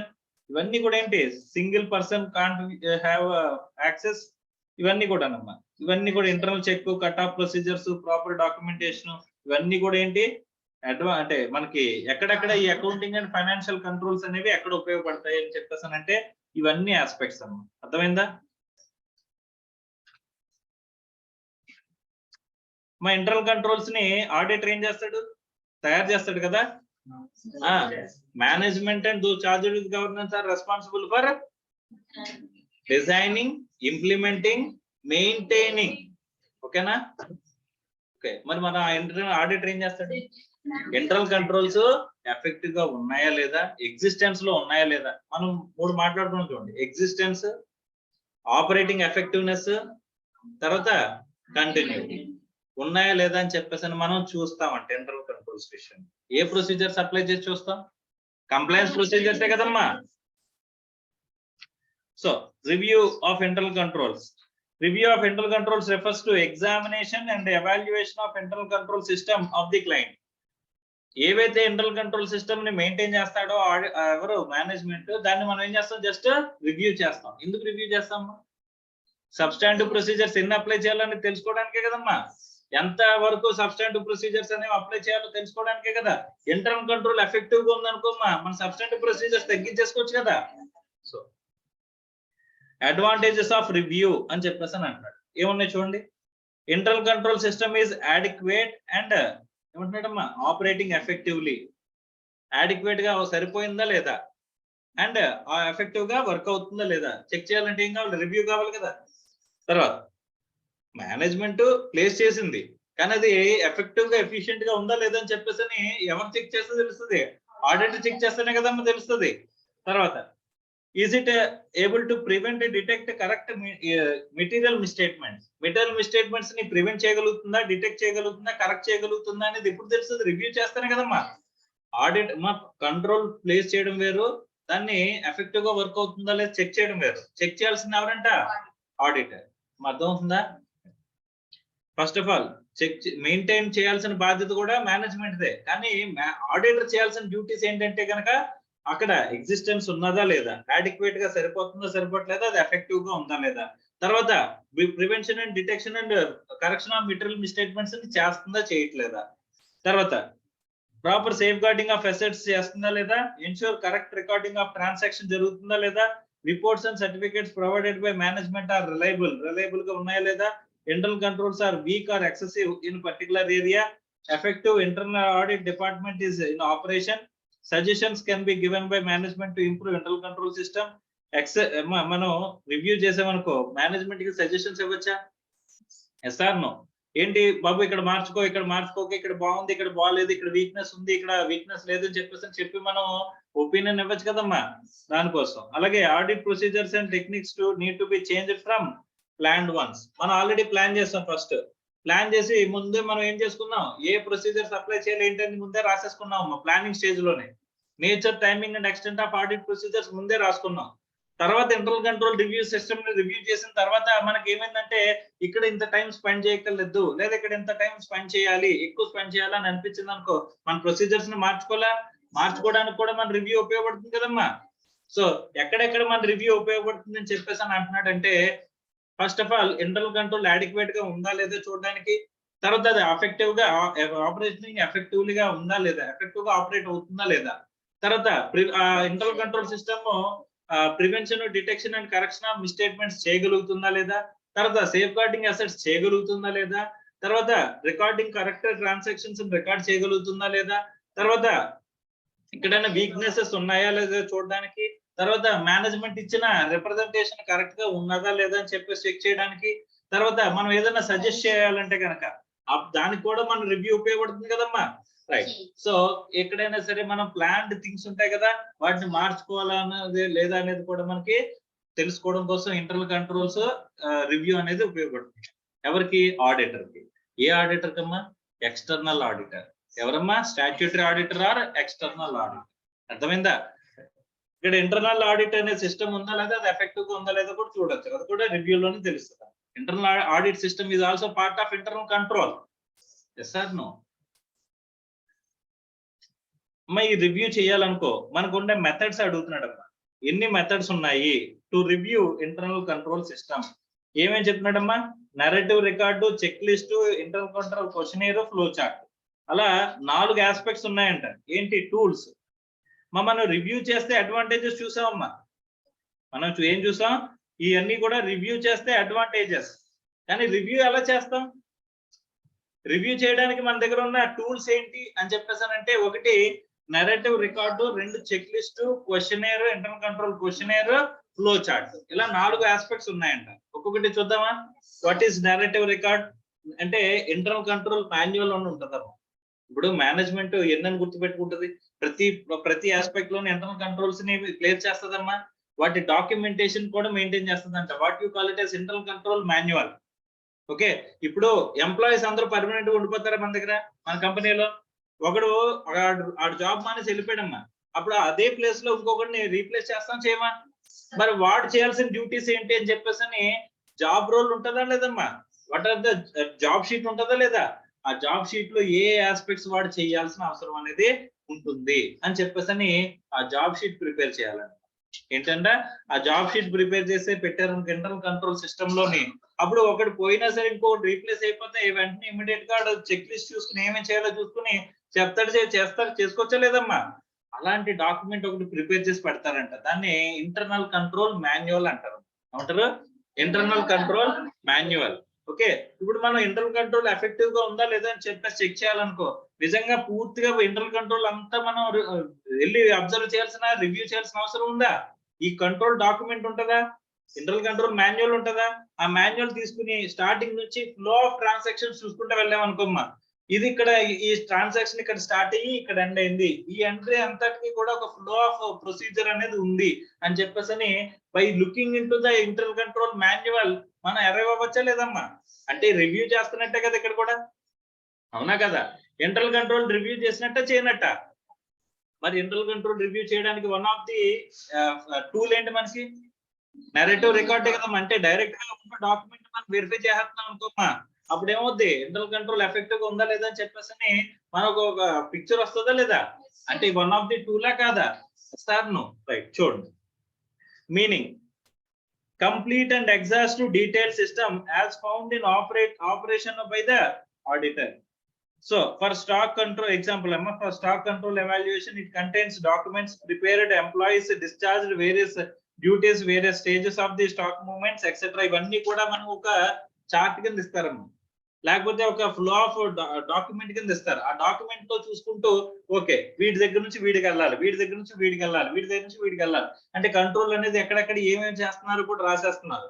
అంటే అదంతా చూసుకుంటే ఒక proper flow of transaction run అవుతుంది అని చెప్పేసి మనకు ఒక identification వస్తుంది అనుకుంటే కనుక మనం డాక్యుమెంట్ ని వెరిఫై చేసి ఇంటర్నల్ కంట్రోల్ సిస్టమ్ ని రివ్యూ చేస్తున్నాం అనుకుంటే ఏ మెథడ్ ద్వారా మీరు రివ్యూ చేస్తున్నారని చెప్పేసి చెప్పాలమ్మా? Narrative record. దీనివల్ల అడ్వాంటేజెస్ డిసడ్వాంటేజెస్ రెండు ఉంటాయి. డిసడ్వాంటేజెస్ అంటే ఇప్పుడు మనం పేపర్ డాక్యుమెంట్ చూసాం, నిజంగా పేపర్ నిజంగా ప్రెసెంట్ అయి ఉంటుందా? ఇప్పుడు మనకి డిజైన్ చేసేటప్పుడు ఎంత బాగా డిజైన్ చేయొచ్చు, కానీ నిజంగా ఎగ్జిక్యూట్ చేసింది ఎలాగో ఎగ్జిక్యూట్ చేశారో తెలుస్తుందా? By looking in to the narrative record can we say that internal controls are effectively implemented అని చెప్పేసి చెప్పగలమా లేదా? ఇది రియల్ పిక్చర్ లో అక్కడ నిజంగా జరిగితేనే కదా మేము ఇంప్లిమెంటెడ్ అనుకుంటాం. పేపర్ మీద ఎంత ఎఫెక్టివ్ గా ఉన్నా రియల్ గా ఇక్కడ జరిగిన సిచ్యువేషన్ లో ఇంప్లిమెంట్ చేస్తేనే కదా అవుతుంది. So by looking in to the document can we say that effectively implemented అని చెప్పగలమా? అది డిసడ్వాంటేజెస్ కదా. అలాంటి అడ్వాంటేజెస్ డిసడ్వాంటేజెస్ ఉన్నాయంట, ఏంటో చూడండి. when properly framed internal formation of internal control system is not found, complete description is needed, suitable for small business. దేనికి చూసుకోగలమా ఈ మెథడ్ ని? స్మాల్ బిజినెసెస్ కి అయితే చూసుకోవచ్చంట. Limitation, detailed observation is needed, it doesn't readily identify weakness in the system, constant updation if needed if circumstances are changed. అంటే document లో నిజంగా బయట రియల్ యాక్టివిటీలో చేంజ్ అవుతుంది, మన ఇందులో ఇక్కడ చేంజ్ కనిపించవచ్చు కనిపించకపోవచ్చు, అవునా కదా? డాక్యుమెంట్ అనేది ప్రిపేర్ చేయడం వేరు, దాన్ని ఎగ్జిక్యూట్ చేయడం వేరు. ఇది వన్ ఆఫ్ ది డిసడ్వాంటేజెస్ కూడా. తర్వాత ఇంటర్నల్ కంట్రోల్ ని రివ్యూ చేసే ఇంకొక ప్రొసీజర్ ఏంటంటేనమ్మా చెక్ లిస్ట్. మన ఎంగేజ్మెంట్ టీమ్ లో మెంబర్ ఉంటాడా, ఆడిట్ స్టాఫ్ ఉంటారు కదమ్మా, వాళ్ళకి ఏంటంటే మనం ఒక క్వశ్చనీర్ రెడీ చేసి ఇస్తాం. ఓకే, ఒక క్వశ్చనీర్ రెడీ చేసి ఇస్తాం. వాడు వెళ్ళి ఎంప్లాయీస్ ని ఎంక్వైరీ చేస్తాడు. బాబు నువ్వు ఈ విషయాలు తెలుసుకోవాలి, నువ్వు ఎలా తెలుసుకుంటావో తెలియదు, నువ్వు ఈ విషయాలు తెలుసుకుని ఈ చెక్ లిస్ట్ ని ఫిల్ చేసుకుని రావాలి అని చెప్పాను. మరి ఇక్కడ చెక్ లిస్ట్ ఎవరు ఫిల్ చేస్తున్నారు? Audit staff, member of the audit or engagement team లో మెంబర్ వెళ్ళి ఆడిట్ చేసుకుని వాడు ఎంక్వైరీ చేసుకుని వస్తాడమ్మా. కానీ మనకు కావాల్సిన ఆస్పెక్ట్స్ అన్న చెక్ లిస్ట్ లో క్వశ్చన్స్ వేస్తాం. మనం ఆ క్వశ్చన్స్ ఎలా ఫ్రేమ్ చేస్తామని చెప్పేసానంటే yes, no or not applicable or reason అనేది రాసే విధంగా మనం ఏం చేస్తామంట ఒక చెక్ లిస్ట్ అనేది ప్రిపేర్ చేస్తాం. అవన్నీ ఎవరు ఆన్సర్ చేయాలి? Audit team member or audit staff వెళ్ళి వాడికి క్వశ్చన్ అంటే పర్టికులర్ గా మేనేజర్ లెవెల్లో తీసుకుంటాడా లేకపోతే సబార్డినేట్ లెవెల్లో తీసుకుంటాడా, వాడు వెళ్ళి ఈ ఆస్పెక్ట్స్ అన్నింటినీ కూడా ఏం చేయాలమ్మా వాడు ఇన్ఫర్మేషన్ తీసుకోవాలంట. అలాంటి దాన్ని ఏమంటాం? Check list. అంటే టు డూ లిస్ట్ అంటాం. చెక్ లిస్ట్ అంటే టు డూ లిస్టే కదా. ఎవరికి ఇస్తాం అది? మన స్టాఫ్ కే కదమ్మా టు డూ లిస్ట్ ఇవ్వగలం, బయట ఎవరికైనా ఇవ్వగలమా? కంపెనీ ఎంప్లాయీ వెళ్తున్నాడు, వాడిని పిలిచి బాబు ఇది చేసుకుంటారా అని చెప్పేసి అంటే వాడు చేస్తాడా? అంటే చెక్ లిస్ట్ ఇచ్చి అన్ని కూడా ఫిల్ చేసుకుంటారా అంటే ఇస్తాడా? లేదు. సో కాబట్టి టు డూ లిస్ట్ అనేది మన టీం కి ఇస్తాం, చెక్ లిస్ట్ అనేది మన టీం కి ఇచ్చి ఇవన్నీ కూడా నాకు చేసుకుంటామని చెప్పేసి చెప్తాం. అర్థమైందా? So meaning, it contains series of questions to be answered by వీళ్ళ అబ్జర్వేషన్ తో, వీళ్ళ ఎంక్వైరీ ప్రొసీజర్స్ తో audit staff members will have to fill check list. అర్థమవుతుందా? So advantages on the job requirement, thus motivating. Completed checklist is studied by the senior auditor staff and thus weaknesses cannot be overlooked easy location of weaknesses.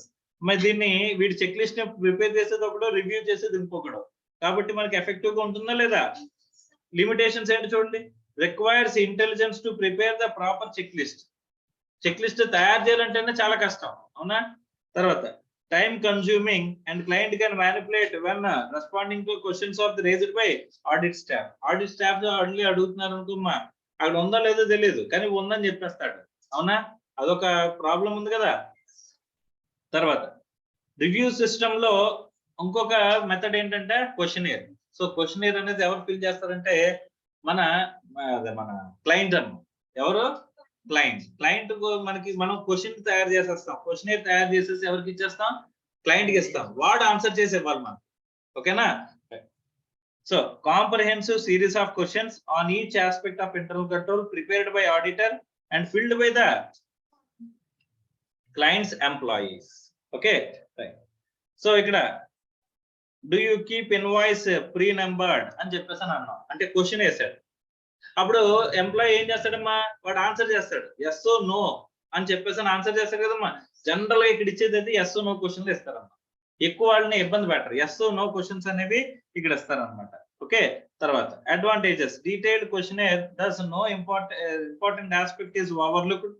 Weaknesses are easily located. Evaluate internal control system systematic and easy, and recommendations can be readily provided by the auditor. కానీ limitations ఏంటంటే time consuming, client May answer in hasty way, client May manipulate the answers. మనం అనుకున్నట్టు answer చేయగలడా? చేస్తాడా? చేయడు కదమ్మా. So వాడు మనం అనుకున్నది ఒకటి, ఆడు ఆన్సర్ చేసింది ఇంకొకటి. అప్పుడు మనకి క్వశ్చనర్ యొక్క ఆబ్జెక్టివ్ ఫిల్ అవుతుందా? అవ్వదు కదమ్మా. Next flow chart. సో ఇదేంటంటే graphical presentation of each part of entities internal control system.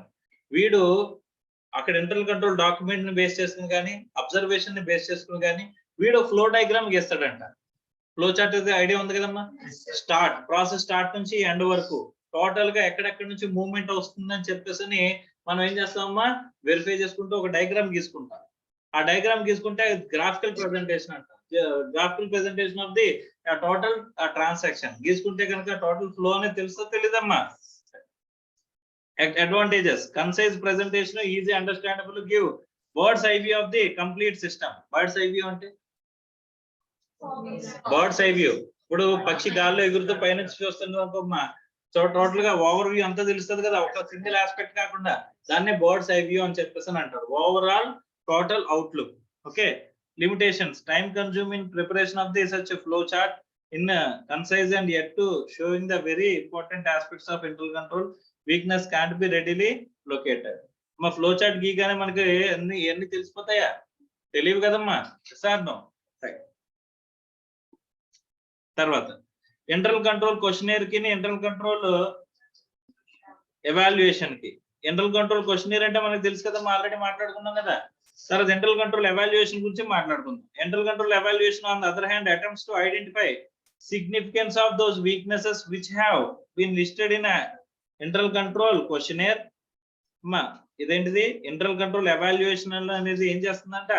Attempts to identify significance of those weaknesses which have been listed in internal control questionnaire. It emphasizes whether and to what extent weaknesses may be material and so far as accounting is concerned. అంటే evaluation అమ్మా, ఎంతవరకు మన questionnaire answer చేశాడు, answer చేసిన questionnaire ని base చేసుకుని ఎంతవరకు effective గా ఉన్నాయి, ఎంతవరకు వీక్ గా ఉన్నాయి, దానివల్ల మనకు వచ్చే రిజల్ట్స్ ఏంటి, ఇవన్నీ కూడా మనం తెలుసుకునే ప్రయత్నం చేస్తాం. అర్థమైందా?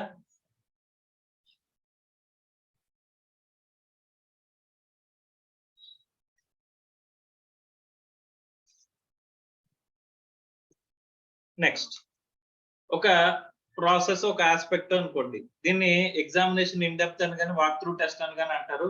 ఇదేంటంటే from the starting of the transaction నుంచి ఎండింగ్ ఆఫ్ ది ట్రాన్సాక్షన్ కి రియల్ ఎన్విరాన్మెంట్ లో ట్రాన్సాక్షన్ తో పాటు మనం కూడా ట్రావెల్ చేస్తాం. అప్పుడు వీక్నెసెస్ ని తెలుసుకునే ప్రొసీజర్ అనేది అర్థమవుతుందా? మనకి ఇప్పుడు ఇంటర్నల్ కంట్రోల్స్ రివ్యూ చేయడానికి మెథడ్స్ అంటే ఏమనుకున్నాం? ఒకటి ఫస్ట్ ఏంటి? Narrative record. రెండోది ఏంటి? Check list. మూడోది ఏంటి? క్వశ్చనర్. నాలుగోది ఏంటి? Flow chart. అలాంటిదే ఒక ప్రొసీజర్ ఏంటంటే స్ట్రక్చర్డ్ వాక్ త్రూ టెస్ట్ అంటారు. ఏమంటారు? Structured walk through test. Starting నుంచి ఎండింగ్ వరకు. సో ప్రాసెస్ అంటే ఒక ట్రాన్సాక్షన్ స్టార్టింగ్ నుంచి ఎండింగ్ వరకు త్రూ అవుట్ ద ట్రాన్సాక్షన్ తో పాటుగా యాక్చువల్ ట్రాన్సాక్షన్ రన్ అవుతుంటది కదమ్మా, దాంతో పాటుగా మనం కూడా రన్ అవుతాం. ఓకే, అలా రన్ అవుతూ వెళ్తున్నాం అనుకో, దాన్ని రివ్యూ చేయడం ఈజీ కదమ్మా.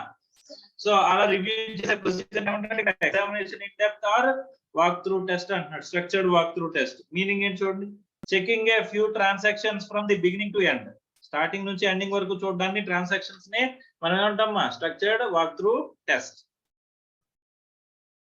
సో ఎగ్జాంపుల్ చూడండి, receipt from debtors. Receipt from debtors కి సంబంధించిన ట్రాన్సాక్షన్ లో మనం ఏం చేస్తున్నాం అంటే స్ట్రక్చర్డ్ వాక్ త్రూ టెస్ట్ ఎలా రన్ చేస్తున్నాడు చూడండి. Order received from the customer, customer దగ్గర నుంచి ఆర్డర్ వచ్చిన దగ్గర నుంచి మనం రివ్యూ చేస్తాం. సో ఆర్డర్ వచ్చింది, ఆర్డర్ వచ్చిన తర్వాత ఏం చేస్తాం, copy of sale invoices given to him by appropriate authority ఇచ్చారు. తర్వాత entry in the stock register showing dispatch of goods. తర్వాత statement of account given to him, duplicate copy of the receipt issued to him అంటే డబ్బులు ఇచ్చిన తర్వాత, corresponding entry in the account as well as cash book. ఇదంతా కూడా ఏం చేసామమ్మా, అసలు డబ్బులు రిసీట్ ఫ్రమ్ డెటార్స్ అనే ట్రాన్సాక్షన్ ని మనం ఎలా రికార్డ్ చేసాం చూడాలంటే, వాడికి సేల్ చేసినప్పటి నుంచి మొదలెట్టాం. ఆడి సేల్ చేసినప్పటి నుంచి సేల్ చేసాము, ఇన్వాయిస్ ఇష్యూ చేసాము, ఆ తర్వాత పర్టికులర్ గా బుక్స్ లో స్టాక్ రిజిస్టర్ లో స్టాక్ వెళ్ళిపోయినట్టు రాసుకున్నాము, తర్వాత వాడు డబ్బులు ఇస్తే కనుక రిసీట్ ఇచ్చాము, ఆ రిసీట్ తర్వాత ఏం చేసామమ్మా, కరస్పాండింగ్ ఎంట్రీ అనేది వేసుకున్నాము. ఇలా టోటల్ గా ఒక ట్రాన్సాక్షన్ కి త్రూ అవుట్ గా మనం ఏం చేసాం, ఫ్రమ్ స్టార్టింగ్ నుంచి ఎండింగ్ వరకు మనం ట్రాన్సాక్షన్ తో పాటు ట్రావెల్ అయ్యాం కదమ్మా. అందుకోసమే దీన్ని ఏ టెస్ట్ అంటారమ్మా, examination in depth or walk through test అని చెప్పేసి అన్నాను. అర్థమైందా? ఇలా కూడా ఇంటర్నల్ కంట్రోల్ రివ్యూ చేయొచ్చు కదమ్మా. Conclusion, it enables the auditor to study the recording of transactions at various stages. Auditor examines records and authorities at each stage. Thus, he is enabled to understand into overall internal control over the specific item in an effective way అని చెప్పేసి చెప్పు. అర్థమైందా? So ఇదేంటిది, structured walk through test అని చెప్పేసి మనం పిలుచు. అర్థమైందా?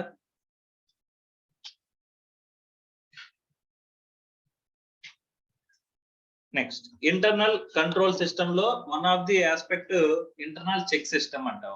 ఏమంటాం? Internal check system. అలాగే ఇంకొక ఆస్పెక్ట్ ఇంటర్నల్ ఆడిట్ ఫంక్షన్ అంట. ఎన్ని ఉన్నాయమ్మా ఇంటర్నల్ కంట్రోల్ సిస్టమ్ లో? రెండు ఆస్పెక్ట్స్ ఉన్నాయి. ఒకటి ఇంటర్నల్ చెక్ సిస్టమ్, రెండోది ఇంటర్నల్ ఆడిట్ ఫంక్షన్. ఈ రెండు కూడా రెండు పార్ట్స్. ఇంటర్నల్ చెక్ సిస్టమ్ అంటే ఏంటి? ఇది కూడా ఒక వన్ ఆఫ్ ది కంట్రోల్ అమ్మా. ఎలాగా అని చెప్పేసానంటే, ఇప్పుడు మన ఇంటర్నల్ కంట్రోల్ లోనే ఒక భాగంగా ఉండాలంటే ఏంటి, ఒకటి చేసిన పని ఇంకోటి ఆటోమేటిక్ గా వెరిఫై చేస్తాడు. ఇప్పుడు డిడి ఇష్యూ ప్రొసీజర్ ఉందమ్మా. డిడి ఇష్యూ ప్రొసీజర్ లో cash entry, cashier cash entry చేశాడు, అక్కడ ఏమంటారు క్లర్క్ ఏమో మనకి ఆ డిడి రాశాడు. ఇక్కడ డిడి పాస్ అయ్యే లోపు ఏమవుతుంది, మేనేజర్ ఇక్కడ క్యాషియర్ ఎంట్రీని వెరిఫై చేస్తాడు, ఇక్కడ క్లర్క్ ఎంట్రీని కూడా వెరిఫై చేస్తాడు కదమ్మా. ఆ రెండు వెరిఫై చేసి కరెక్ట్ గా ఉన్నాయనుకున్న తర్వాత ఏమో సైన్ చేసి ఇస్తాడు. అంటే ఇక్కడ ఈ ట్రాన్సాక్షన్ ఆఫ్ ఇంటర్నల్ కంట్రోలే కదా ఇది. ఈ ఇంటర్నల్ కంట్రోల్ లో ఏ ప్రొసీజర్ ఉంది, ఒకటి చేసిన పని ఇంకోటి చెక్ చేసే ప్రొసీజర్ ఉందా లేదమ్మా? సో అలాంటి ప్రొసీజర్ ఒక మన ఇంటర్నల్ కంట్రోల్ లోనే అలాంటి ఒకటి చేసిన వర్క్ ఇంకోటి వెరిఫై చేసే ప్రొసీజర్ కనుక పెట్టేమో అని చెప్పేసానంటే దాన్ని ఏమంటాడమ్మా, ఇంటర్నల్ చెక్ సిస్టమ్. సో అదొకసారి చూడండి meaning. Check day to day transactions operating continuously as part of routine system where by work carried out by one person is automatically checked by another. ఒకటి చేసిన పని ఆటోమేటిక్ గా ఇంకొకటి verify చేస్తున్నాడు మన system లోనే. అంటే మనం ప్లేస్ చేసిన ఇంటర్నల్ కంట్రోల్ సిస్టమ్ లోనే ఎలాంటి కంట్రోల్ సిస్టమ్ ప్లేస్ చేసాం, ఒకటి చేసిన పని ఆటోమేటిక్ గా ఇంకోటి వెరిఫై చేసే లాగా పెట్టాం అనుకుంటే దాన్ని ఏమంటారంటమ్మా, ఇంటర్నల్ చెక్ సిస్టమ్. అర్థమైందా? దీని ఆబ్జెక్టివ్ ఏంటి, ఒకటి చేసిన పని ఇంకోటి చెక్ చేయడం వల్ల ఆబ్జెక్టివ్ అదా మన వచ్చే అడ్వాంటేజ్ ఏంటి, ఎర్రర్స్ ప్రివెంట్ చేయగలమా? సో ఒకడు ఇంకోటి హానెస్ట్ గా ఉండడంతో మీరు చేయడానికి భయపడ్డా? సో ఇక్కడ మనకి జాగ్రత్తగా చూసుకుంటే సేఫ్ కస్టడీ ఉన్నది కదా. ఇప్పుడు physical safe custody of assets ఒకటి చూసుకుంటున్నాడు, దాని ఎంట్రీస్ ఒకటి రాస్తున్నాడు. వీళ్ళిద్దరిని రివ్యూ చేసేది ఇంటర్నల్ ఆడిటర్ అని ఒక పర్సన్ ఉన్నాడు. ఓకే, మన కంట్రోల్ సిస్టమ్ లో ఇంటర్నల్ ఆడిటర్ ని ప్లేస్ చేశాను. వీడు ఏం చేస్తాడమ్మా, వీడి దగ్గర నుంచి ఎంట్రీస్ ఏవైతే అసెట్స్ పాస్ చేశాడో అవన్నీ కూడా ఎంట్రీస్ ట్రాన్సాక్షన్స్ తీసుకుంటున్నాడు. వీడు రియల్ గా ఫిజికల్ గా ఉన్న అసెట్స్ ని వెళ్ళి వెరిఫై చేస్తున్నాడు. వీడు ఇప్పుడు మనం చేసిన పని ఈ నెలలో ఏదో టైంలో సడన్ గా వచ్చి వెరిఫై చేస్తాడని భయం ఉందనుకోమ్మా, వాడు అసెట్స్ ని అమ్మేయడం కానీ చేయడం కానీ జరుగుతుందా? మిస్యూటిలైజేషన్ చేయడం కానీ జరుగుతుందా? జరగదు కదమ్మా. Is it clear or not? Right. ఇప్పుడు సపోజ్ బ్యాంక్స్ లో ఉన్నాయనుకోమ్మా, బ్యాంక్ లో క్యాషియర్ క్యాష్ క్లోజ్ చేస్తున్నాడు అనుకోమ్మా, ఈవినింగ్ క్యాష్ ప్రొసీడ్ చేసిన తర్వాత మేనేజర్ వచ్చి ఆ క్యాష్ అంతటిని వెరిఫై చేసుకుని సైన్ చేసి ఏం చేస్తారమ్మా, క్యాష్ లోపల పెడతారమ్మా. ఆ క్యాష్ లోపల పెట్టేటప్పుడు కూడా క్యాషియర్ తాళం ఒకటి ఉంటది, మేనేజర్ తాళం ఒకటి ఉంటది. ఇద్దరు వెళ్ళి క్లోజ్ చేస్తేనే అదేమవుతుందమ్మా, లాక్ అవుతుంది, లేకపోతే లాక్ అవుతుంది. అర్థమవుతుందా? ఈ మేనేజర్ లాక్ ని క్యాషియర్ కి ఇచ్చేచ్చా, క్యాషియర్ లాక్ ని మేనేజర్ కి ఇచ్చేచ్చా? ఇప్పుడు ఎవరి దగ్గర సపరేట్ గా వాడి లాక్స్ ఉంటాయి కదమ్మా. సో ఇద్దరు కలిస్తేనే ఇక్కడ జరుగుతుంది. ఇప్పుడు క్యాషియర్ కావాలనుకుంటే క్యాషియర్ వెళ్ళి ఫ్రాడ్ చేయొచ్చమ్మా. సో ఆటోమేటిక్ గా ఒక ట్రాన్సాక్షన్ ఒకడు డేలో చేసిన ట్రాన్సాక్షన్స్ ఒకడు వెరిఫై చేస్తాడు, ఎవడు? మేనేజర్. అవునా? సో అలాంటి చెక్ సిస్టమ్స్ మనం పెట్టచ్చండి. అర్థమవుతుందా? ఇంటర్నల్ కంట్రోల్ ఎఫెక్టివ్ గా ఉండాలంటే ఖచ్చితంగా అందులో ఏముండాలి? Internal check system. What is internal check system? So in control environment, internal control environment లో work done by one person is automatically verified by or checked by another person అని ఉంటే అది internal check system. అలాంటి internal check system అనేది ఎందులో ఉండాలంట? Internal control. మా internal control లో భాగంగా ఉండే ఆస్పెక్ట్స్ రెండు ఇప్పుడు ప్రస్తుతం మాట్లాడుకుంటాం. ఇంటర్నల్ చెక్ సిస్టమ్, రెండోది ఇంటర్నల్ ఆడిట్ ఫండ్స్. అర్థమవుతుందా? సో ఆబ్జెక్టివ్ అంటే దేనికంటమ్మా? Prevent fraud or error and early detection of fraud or error. అంటే prevent, detection, correction of errors and frauds అని చెప్పి మాట్లాడుకోవచ్చు కదమ్మా. Next, relation with the internal control system. Internal check system is part of overall internal control system and operates as a built-in device. అంటే internal control లోనే భాగంగా పనిచేస్తుంది. Internal audit function అది కూడా ఇన్బుల్ట్ డివైస్ కదమ్మా. మా internal check system is also part of internal control అనుకున్నాం లేదా? అదే చెప్తుంది. ఓకే. తర్వాత what are the considerations in framing the internal check system? ఇంటర్నల్ చెక్ సిస్టమ్ ని ఫ్రేమ్ చేసేటప్పుడు ఏ ఆస్పెక్ట్స్, ఏ కన్సిడరేషన్స్ మనం దృష్టిలో పెట్టుకోవాలి అని చెప్పేసానంటే ఒకసారి చూడండి. డిస్ట్రిబ్యూషన్ ఆఫ్ పవర్ అంటున్నాడు. పవర్స్ అన్ని ఒక దగ్గర ఉండొచ్చా? పవర్స్ అన్ని ఒక దగ్గర ఉండొచ్చా? ఉండకూడదు కదమ్మా. ఉంటే ఏమవుద్ది? మిస్యూటిలైజ్ జరిగేది అక్కడే కదమ్మా. సో క్యాషియర్ క్యాష్ ఎంట్రీ వేసేది వాడే, క్యాష్ మేనేజ్ చేసేది వాడే. రెండు ఒక చోట ఉన్నాయనుకోమ్మా, ఏం చేస్తాడు? వాడేస్తాడు, క్యాష్ ఎంట్రీ వేసేస్తాడు. అంతేనా? బుక్స్ లో రికార్డ్ చేసేది కూడా ఆడే. అప్పుడు ఏం చేస్తాడు? బుక్స్ లో ఎంట్రీ వేసేయడం, క్యాష్ రికార్డ్ లో వేసేయడం, వీడు క్యాష్ తీసేయడం. ఓకే. సో ఎక్కడో ఒకడు బిల్లు సంపాదిస్తాడు. ఆ బిల్లు తీసుకొచ్చి ఇంకోసారి ఈ బిల్లుకి అగెనెస్ట్ గా నేను పేమెంట్ చేశాను అంటాడు, బిల్లు పెడతాడు. ఓకే. సో దానికి సంబంధించిన క్యాష్ ఎంట్రీ వేస్తాడు, క్యాష్ కూడా తీసేస్తాడు. ఇప్పుడు అన్ని మూడు ఒకటే చేస్తుంటే ఏమవుతుందమ్మా? ఫ్రాడ్ జరగడానికి ఎక్కువ అవకాశం ఉందా లేదా? అదే డిస్ట్రిబ్యూషన్ ఆఫ్ పవర్ జరిగింది అనుకో, ఒకటి చేసిన పని కూడా వెరిఫై చేస్తున్నాడు, భయం ఉంటుందా? So internal control, internal check system establish చేసేటప్పుడు ఏ పాయింట్ కన్సిడర్ చేయాలి? Distribution of powers is one of the consideration కదా. తర్వాత నో ఇండిపెండెంట్ కంట్రోల్ చెప్తున్నాడు. ఫర్ ఎగ్జాంపుల్ చూడండి, administrative and financial powers should be distributed among the different personnel. Administration, financial powers. Administration అంటే ఏంటి? Recording. Financial power అంటే ఏంటి? Cash management. రెండు ఒక చోట ఉండొచ్చా? రెండు డిస్ట్రిబ్యూట్ అయ్యేలాగా మనం మెయింటైన్ చేయాలి. అప్పుడే ఒకటి చేసిన పని ఇంకోటి చెక్ చేయడానికి అవకాశం ఉంటుంది కదా. దాన్నే కదా ఇంటర్నల్ చెక్ సిస్టమ్ అన్నారు. తర్వాత no independent control. Single person should not have independent control over the important aspects of business. Example కి బిల్లు తెచ్చాడు, ఆడే రికార్డ్ చేసాడు అకౌంటింగ్ ఎంట్రీలో, క్యాష్ ఎంట్రీ ఆడే చేసాడు, క్యాష్ కూడా ఆడి తీసేసాడు. సో ఇది ఎంత ఈజీగా ఉందమ్మా? ఇండిపెండెంట్ కంట్రోల్ ఉండడం వల్లే కదమ్మా. సో ఆ ఇండిపెండెంట్ కంట్రోల్ ఉండడం వల్ల కదా పాసిబిలిటీ జరిగింది. అదే ఒకటి చేసిన పని ఇంకోటి క్యాష్ అంటే ఎంట్రీ రాసేవాడు ఒకడు, క్యాషియర్ ఒకడు, తర్వాత ఈ డబ్బు క్యాష్ మనకి ఇచ్చేవాడు ఒకడు ఉన్నాడు అనుకోమ్మా, అప్పుడు ఏమవుతుంది? ఇంటర్నల్ కంట్రోల్ సిస్టమ్ ఎఫెక్టివ్ ఉంటుందా లేదా? ఒకటి చేసిన పని ఇంకోటి చెక్ చేస్తాడని భయం ఉంటుందా ఉండదమ్మా? Next, custody and records distribution. Having physical custody of assets should not have access to the accounts or records. Physical custody of assets ఉన్నవాడే బుక్స్ లో రికార్డ్స్ కూడా రాయగలడా, బుక్స్ లో ఎంట్రీస్ కూడా వేయగలడా? ఫిక్స్డ్ అసెట్స్ మెయింటైన్ చేసే పర్సనే, ఫిక్స్డ్ అసెట్స్ ని maintain చేసే person అంటే ఫిజికల్ కస్టడీ మెయింటైన్ చేసేవాడు. బుక్స్ లో రికార్డు కూడా మెయింటైన్ చేసేలా పెట్టుకున్నాం అనుకోమ్మా, ఏం చేస్తాం, అసెట్ సేల్ అని రాసేస్తాను నేను. ఓకే, చిన్న చిన్న స్పేర్ పార్ట్లు లేపి అమ్మేస్తాను, అది సేల్ అని రాసేస్తాను. ఓకే, అది ఎక్విప్మెంట్ పని చేయని ఎక్విప్మెంట్ అమ్మేశాను అని చెప్పేసి రాసేసాను అకౌంటింగ్ రికార్డ్స్ లోని. నిజంగా అది పని చేస్తుందా అని ఎక్కువ రేటుకి అమ్మేశాను, కానీ అది పని చేయట్లేదు అని చెప్పేసి రాశాను. రెండు నేనే కదా చేశాను, ఎవడన్నా కనిపెట్టగలడా? నేను అమ్మేసిన తర్వాత అక్కడికి వెళ్ళి మళ్ళీ ఎంక్వైరీ చేయగలడా అది పని చేస్తుందా లేదా అని చెప్పేసి అని? కష్టమేనా కదా. సో అలాగా రెండు ఒక చోటే ఉండకూడదు అంటున్నాడు. Check by another, all the acts of one person should be come under the review of another. తర్వాత జాబ్ రొటేషన్ అంటున్నాడు. ఓకే, సో అంటే మీరు బ్యాంక్ ఎప్పుడైనా వెళ్ళారనుకోమ్మా, ఒకసారి క్యాష్ కౌంటర్ లో ఉన్నవాడు ఇంకోసారి క్లర్క్ పొజిషన్ లో ఉంటాడు, క్లర్క్ పొజిషన్ లో ఉన్నవాడు ఇంకొక జాబ్ చేస్తాడు, గోల్డ్ లోన్ సెక్షన్ లో వేస్తారు. అలా రొటేట్ చేస్తారమ్మా. ఎందుకు? ఒక చోటే పెట్టేశారు అనుకోమ్మా, అడు 10 సంవత్సరాలన్నా క్యాషియర్ ఆడే అని చెప్పేసి అన్నాం అనుకో, ఎంబెజల్మెంట్ ఆఫ్ క్యాష్ చేయడానికి అవకాశం ఉందా? Yes or no? వాళ్ళు బామ్మర్దిని పెట్టేసి రొటేషన్ చేస్తారు కదమ్మా. ఆ రొటేషన్ చేసే అవకాశం అనేది ఉండకూడదు. అంటే ఈ రోజు క్యాష్ లో నేను కూర్చుంటాను, రేపు ఆవిడ కూర్చుంటాడో తెలీదు అని చెప్పేసి అనిపించింది అనుకో, ఇలాంటివి చేయడానికి అవకాశం ఉందా? లేదు కదమ్మా. రైట్, సో అలాంటివి కూడా మనం ప్లాన్ చేసుకోవాలంటే ఇంటర్నల్ చెక్ సిస్టమ్ ని ఎస్టాబ్లిష్ చేయాలి. తర్వాత లీవ్. సో మీ కంపెనీలో కనుక మీరు జాయిన్ అయిన తర్వాత మిమ్మల్ని వద్దన్నా సరే మీకు టికెట్ వేసి ఎక్కడికైనా బయటికి పంపించారంటే ఏం చేస్తున్నట్టమ్మా, బ్యాక్గ్రౌండ్ లో మీకోసం వెరిఫై చేస్తారు. అర్థమైందా? సో మీకు లీవ్ ఇచ్చి డబ్బులు ఇచ్చి మిమ్మల్ని బయటికి పంపించి ఏం చేస్తారమ్మా, మీరు చేసే జాబ్ ని ఇంకొకటి మీ ప్లేస్ లో ఇంకొకటి పెట్టాలా లేదా? మీరు అవైలబిలిటీలో మీరు లేరు కాబట్టి ఇంకో పర్సన్ ని పెట్టాను అని చెప్పేసి పెడతారమ్మా. పెట్టి ఏం చేస్తారు, మీరు చేసే ఆపరేషన్స్ అన్నిటిని కూడా వాడు కంటిన్యూ చేయాలా? మీరు క్లోజింగ్ బ్యాలెన్స్ ఇస్తాడు, ఓపెనింగ్ బ్యాలెన్స్ నుంచి మొదలెట్టాలి కదా. అలా మొదలెట్టినప్పుడు మొత్తం ఏం చేస్తారు, డిక్ డౌన్ చేస్తారు.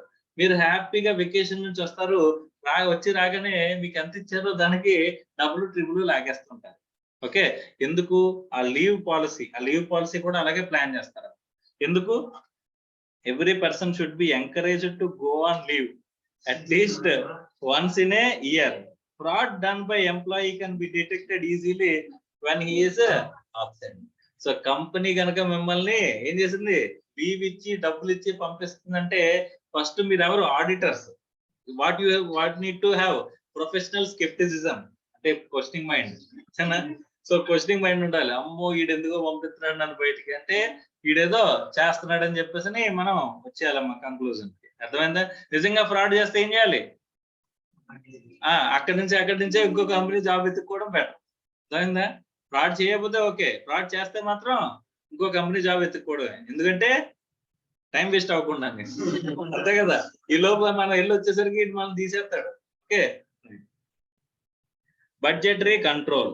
Budget should be prepared for important activities. The difference between budget and actual figure is significant.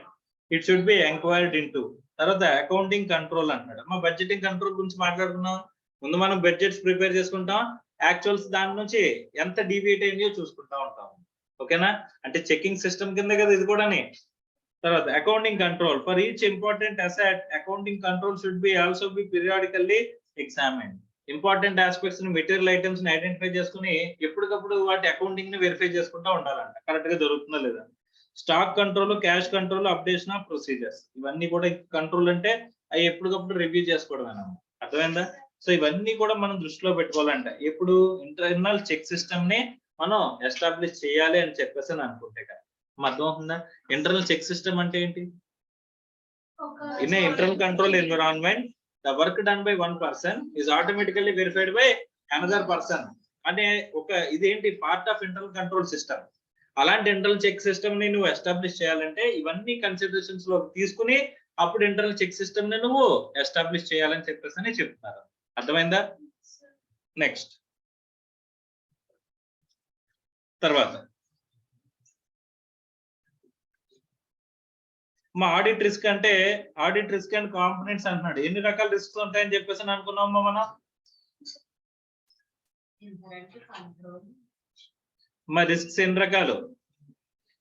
3 types. ఏంటవి? ఇన్హెరెంట్ రిస్క్, రెండోది ఏంటి? Control risk,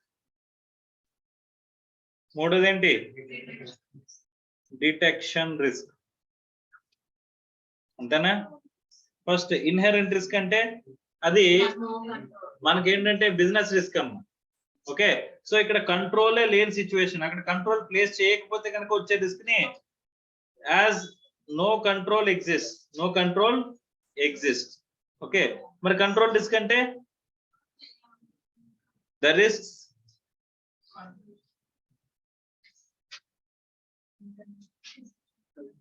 cannot be detected by internal controls detect చేయలేని ఏమంటారు మా రిస్క్స్ ఏమంటాం control risk. మరి detection risk ఎక్కడ arise అవుతుంది, ఆడిటర్ దగ్గర అరైజ్ అవుతుంది, అంతేనా. రైట్. సో ఇప్పుడు ఆడిటర్ ఇన్హెరెంట్ రిస్క్ చూసుకోవాలా, కంట్రోల్ రిస్క్ చూసుకోవాలా. మా inherent risk control risk should be evaluated by ఎవరు, మేనేజ్మెంట్ చూసుకోవాలి. కానీ దాన్ని ఏం చేస్తాం మనం, వాటిని కన్సిడర్ చేసి డిటెక్షన్ రిస్క్ ని ప్లాన్ చేసుకోవాలండి మనం. అర్థమైందా. డిటెక్షన్ రిస్క్ ని మినిమైజ్ చేసుకోవాలంటే, ఆ మినిమైజ్ చేసుకోవాలంటే ఎక్కువ ప్రొసీజర్స్ అప్లై చేసుకోవాలి. అంటే ఏ రిలేషన్షిప్ ఉంటుందమ్మా, వీటి రెండింటిని కలిపి మనం ఏం చూడాలంటే కంబైన్డ్ గా చూడాలమ్మా. ఇది ఏం చేస్తాం, కంబైన్డ్ రిస్క్ కింద మనం చూస్తాం. ఈ కంబైన్డ్ రిస్క్ కి డిటెక్షన్ రిస్క్ కి ఉన్న రిలేషన్ ఎలా ఉంటుంది, direct relationship, inverse relationship. Inverse relationship ఎలా వచ్చిందమ్మా, ఇక్కడ కంబైన్డ్ రిస్క్ ఎక్కువగా ఉందనుకోమ్మా, మనం ఏం చేస్తాం, ఎక్కువ ప్రొసీజర్స్ అప్లై చేస్తామా, అప్పుడు ఆడిట్ రిస్క్ ఏమైపోద్ది, తగ్గిపోతుంది, అంతేనా. అలాగే ఇక్కడ ఈ కంబైన్డ్ రిస్క్ అనేది తక్కువ ఉందంటే, ఎందుకంటే కంట్రోల్స్ చాలా ఎఫెక్టివ్ గా ఉన్నాయి, అప్పుడు కంట్రోల్ ఇక్కడ ఈ కంబైన్డ్ రిస్క్ అనేది ఏమైంది, తక్కువ ఉంది. అలాంటప్పుడు ఆడిట్ ప్రొసీజర్స్ కూడా ఎన్ని అప్లై చేస్తాం, తక్కువే కదా. దాంట్లో రిస్క్ ఎంత ఉంటుంది, డిటెక్షన్ రిస్క్ ఎక్కువ, అంతేనా. సో కాబట్టి ఏ రిలేషన్ అమ్మ ఇది, ఇన్వర్స్ రిలేషన్షిప్.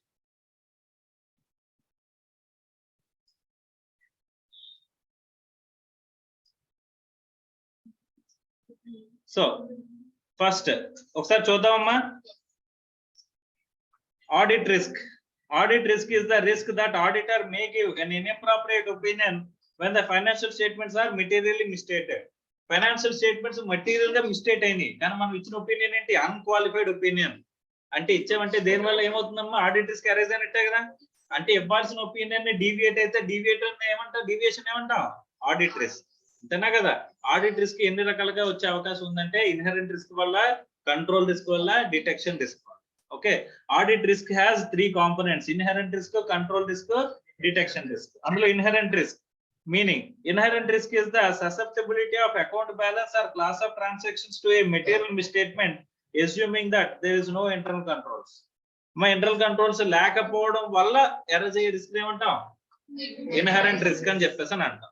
ఓకే, అది ఎలా రావచ్చు అంట, అకౌంట్ బ్యాలెన్స్ వల్ల, class of transactions to A material misstatement ఎలాగైనా రావచ్చు. అక్కడ ఏం లేదు, అక్కడ కంట్రోల్ అనే ఎన్విరాన్మెంట్ లేకపోవడం వల్ల. అర్థమైందా. రైట్.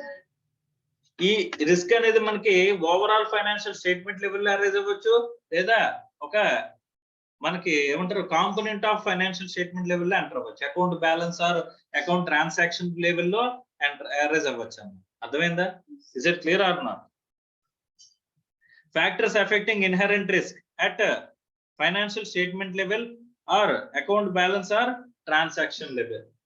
సో ఇక్కడ ఫైనాన్షియల్ స్టేట్మెంట్ లెవెల్లో అయితే కనుక ఏ ఫ్యాక్టర్స్ ఎఫెక్ట్ చేస్తాయమ్మా ఇన్హెరెంట్ రిస్క్ ని, integrity of management expertise and knowledge, unusual pressure on the management, nature of entities business and factors effecting industry. ఇవన్నీ కూడా ఓవరాల్ ఫైనాన్షియల్ స్టేట్మెంట్స్ లెవెల్లో ఇన్హెరెంట్ రిస్క్, అక్కడ కంట్రోల్స్ ప్లేస్ చేయలేవు. అలాంటి చోట అరైజ్ అయ్యే రిస్క్, అది ఓవరాల్ ఫైనాన్షియల్ స్టేట్మెంట్ లెవెలే కదమ్మా.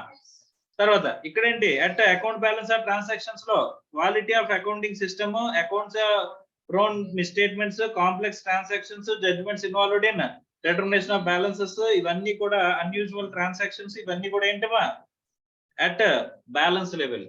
అన్యూజువల్ ట్రాన్సాక్షన్స్ దగ్గర మనం ఇంటర్నల్ కంట్రోల్ పెట్టగలమా. సో రెగ్యులర్ గా మనకి ఫైర్ యాక్సిడెంట్ జరుగుతుందా, సో ఫైర్ యాక్సిడెంట్ జరిగిన ట్రాన్సాక్షన్ కి మనం కంట్రోల్ అనేది ప్లేస్ చేయగలమా. సో కంట్రోల్ ప్లేస్ చేయలేదని చెప్పేసి ఆ పర్టికులర్ అకౌంట్ బ్యాలెన్స్ కి ఇంటర్నల్ కంట్రోల్ లేదు అని చెప్పేసి అక్కడ ఇన్హెరెంట్ రిస్క్ ఉన్నట్టే కదా ఖచ్చితంగా. Yes or no. సో అలాగా అది అకౌంట్ బ్యాలెన్స్ లెవెల్లో ఇన్హెరెంట్ రిస్క్ అన్నమాట. అర్థమైందా. మరి కంట్రోల్ రిస్క్ అంటే ఏంటి అంటున్నాడమ్మా, Control risk is a risk that material misstatements will not be prevented or detected or corrected on a timely basis by internal control system. అంటే ఇక్కడ internal control system ఉందా? ఉంది. కానీ internal control system ఫెయిల్ అయింది. అంతేనా? internal control system ఏం చేయలేకపోయిందమ్మా? Prevention, detection and correction of material misstatement అనేది చేయలేకపోయిందంట. అర్థం అవుతుందా? Reasons for inherent limitations of internal controls. ఇంతకు ముందు మనం మాట్లాడుకున్నాం కదమ్మా, అయ్యే reasons. Okay, assessment of control risk. Assessment of control risk ఏమున్నాయంట? Preliminary assessment of control risk, test of control, final assessment of control risk అంటున్నాడు. ఫస్ట్ మనం preliminary assessment చూద్దాం. మా కంట్రోల్ రిస్క్ లో preliminary assessment. So it refers to evaluation of likely effectiveness of an entities internal control system in preventing or detecting and correcting of material misstatement, and auditors should obtain an understanding of the internal controls to make preliminary assessment of the control. మనకి preliminary assessment of control risk రావాలి అంటే కనుక preliminary aspect ఏంటి? ముందు మనకి understanding ఉండాలా? Internal control ఏంటి అనేది, ఏ ఇంటర్నల్ కంట్రోల్ ఉంది, అది ఎఫెక్టివ్ గా వర్క్ అవుతుందా లేదా అనేది మనకి మినిమం ఐడియా ఉండాలి కదమ్మా. సో ఫస్ట్ మనం ఏమి అబ్టైన్ చేయాలంట? Understanding of internal control. Thus, the auditor should assess the control risk as high unless the auditor is able to identify the internal controls which are likely to prevent and detect material misstatements and plans to perform the tests of controls. మా జాగ్రత్తగా చూడండి, ఒక చిన్న point చెప్తాను. మనకి risk assessment అనేది చేస్తున్నప్పుడు, ఇక్కడ కంట్రోల్ రిస్క్ అసెస్మెంట్ అనేది చేస్తున్నప్పుడు ప్రిలిమినరీ అసెస్మెంట్ ఆఫ్ రిస్క్ ఎలా తీసుకోవాలి అని చెప్పేసి ఎప్పుడు హైగానే తీసుకోవాలి. ఎప్పుడు ఏం చేయాలి? ఆల్వేస్ హైగానే తీసుకోవాలంట. ఓకే, సో కంట్రోల్ అనేది ఫెయిల్ అయిపోయింది అని చెప్పేసనే మనం తీసుకోవాలంటే కంట్రోల్ రిస్క్ ని.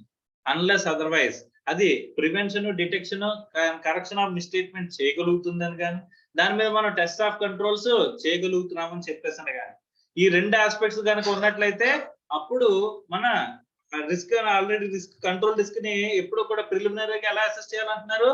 హై. ఈ రెండు సిచ్యువేషన్స్ లోని తగ్గించవచ్చు అంట ఆ రిస్క్ ని. అర్థమైందా? ఈ రెండు పాయింట్స్ లేవనుకోమ్మా, always preliminary assessment of control risk ఎప్పుడు కూడా ఎలా ఉంటది? హైగానే ఉంటది. మాకు ఇంటర్నల్ కంట్రోల్ వెరిఫై చేస్తున్నారు, ఇంకా వెరిఫై పూర్తిగా చేయకుండానే ఫస్ట్ ఏమని ఒక ప్రిలిమినరీ అసంప్షన్ కి వచ్చారు మీరు? కంట్రోల్ రిస్క్ ఉంది, అక్కడ కంట్రోల్ రిస్క్ ఉంది అని చెప్పేసి తీసుకోవాలంట. ఎప్పుడు లేదు అని కానీ, తక్కువ ఉంది అని కానీ ఎప్పుడు తీసుకుంటాము? ఒకవేళ ఆ internal control prevention, detection, correction of material misstatement చేయగలుగుతుంది, దాన్ని నేను టెస్ట్ ఆఫ్ కంట్రోల్ కూడా చేయగలుగుతున్నాను. అక్కడ prevention, detection, correction of material misstatement జరుగుతుంది, కానీ I cannot test the control అనుకుంటే కనుక ఎప్పుడు కూడా కంట్రోల్ రిస్క్ ఎలా ఉన్నట్టు? హైగానే ఉన్నట్టు తీసుకోవాలి. ప్రిలిమినరీ అసెస్మెంట్ అంటారు దాన్ని. ప్రిలిమినరీ అసెస్మెంట్ లో ఆల్వేస్ ఎలా ఉంటుంది? High. So preliminary assessment of control risk ని ఏమని రాస్తున్నారంటే చూడమ్మా, ఆల్వేస్ హై.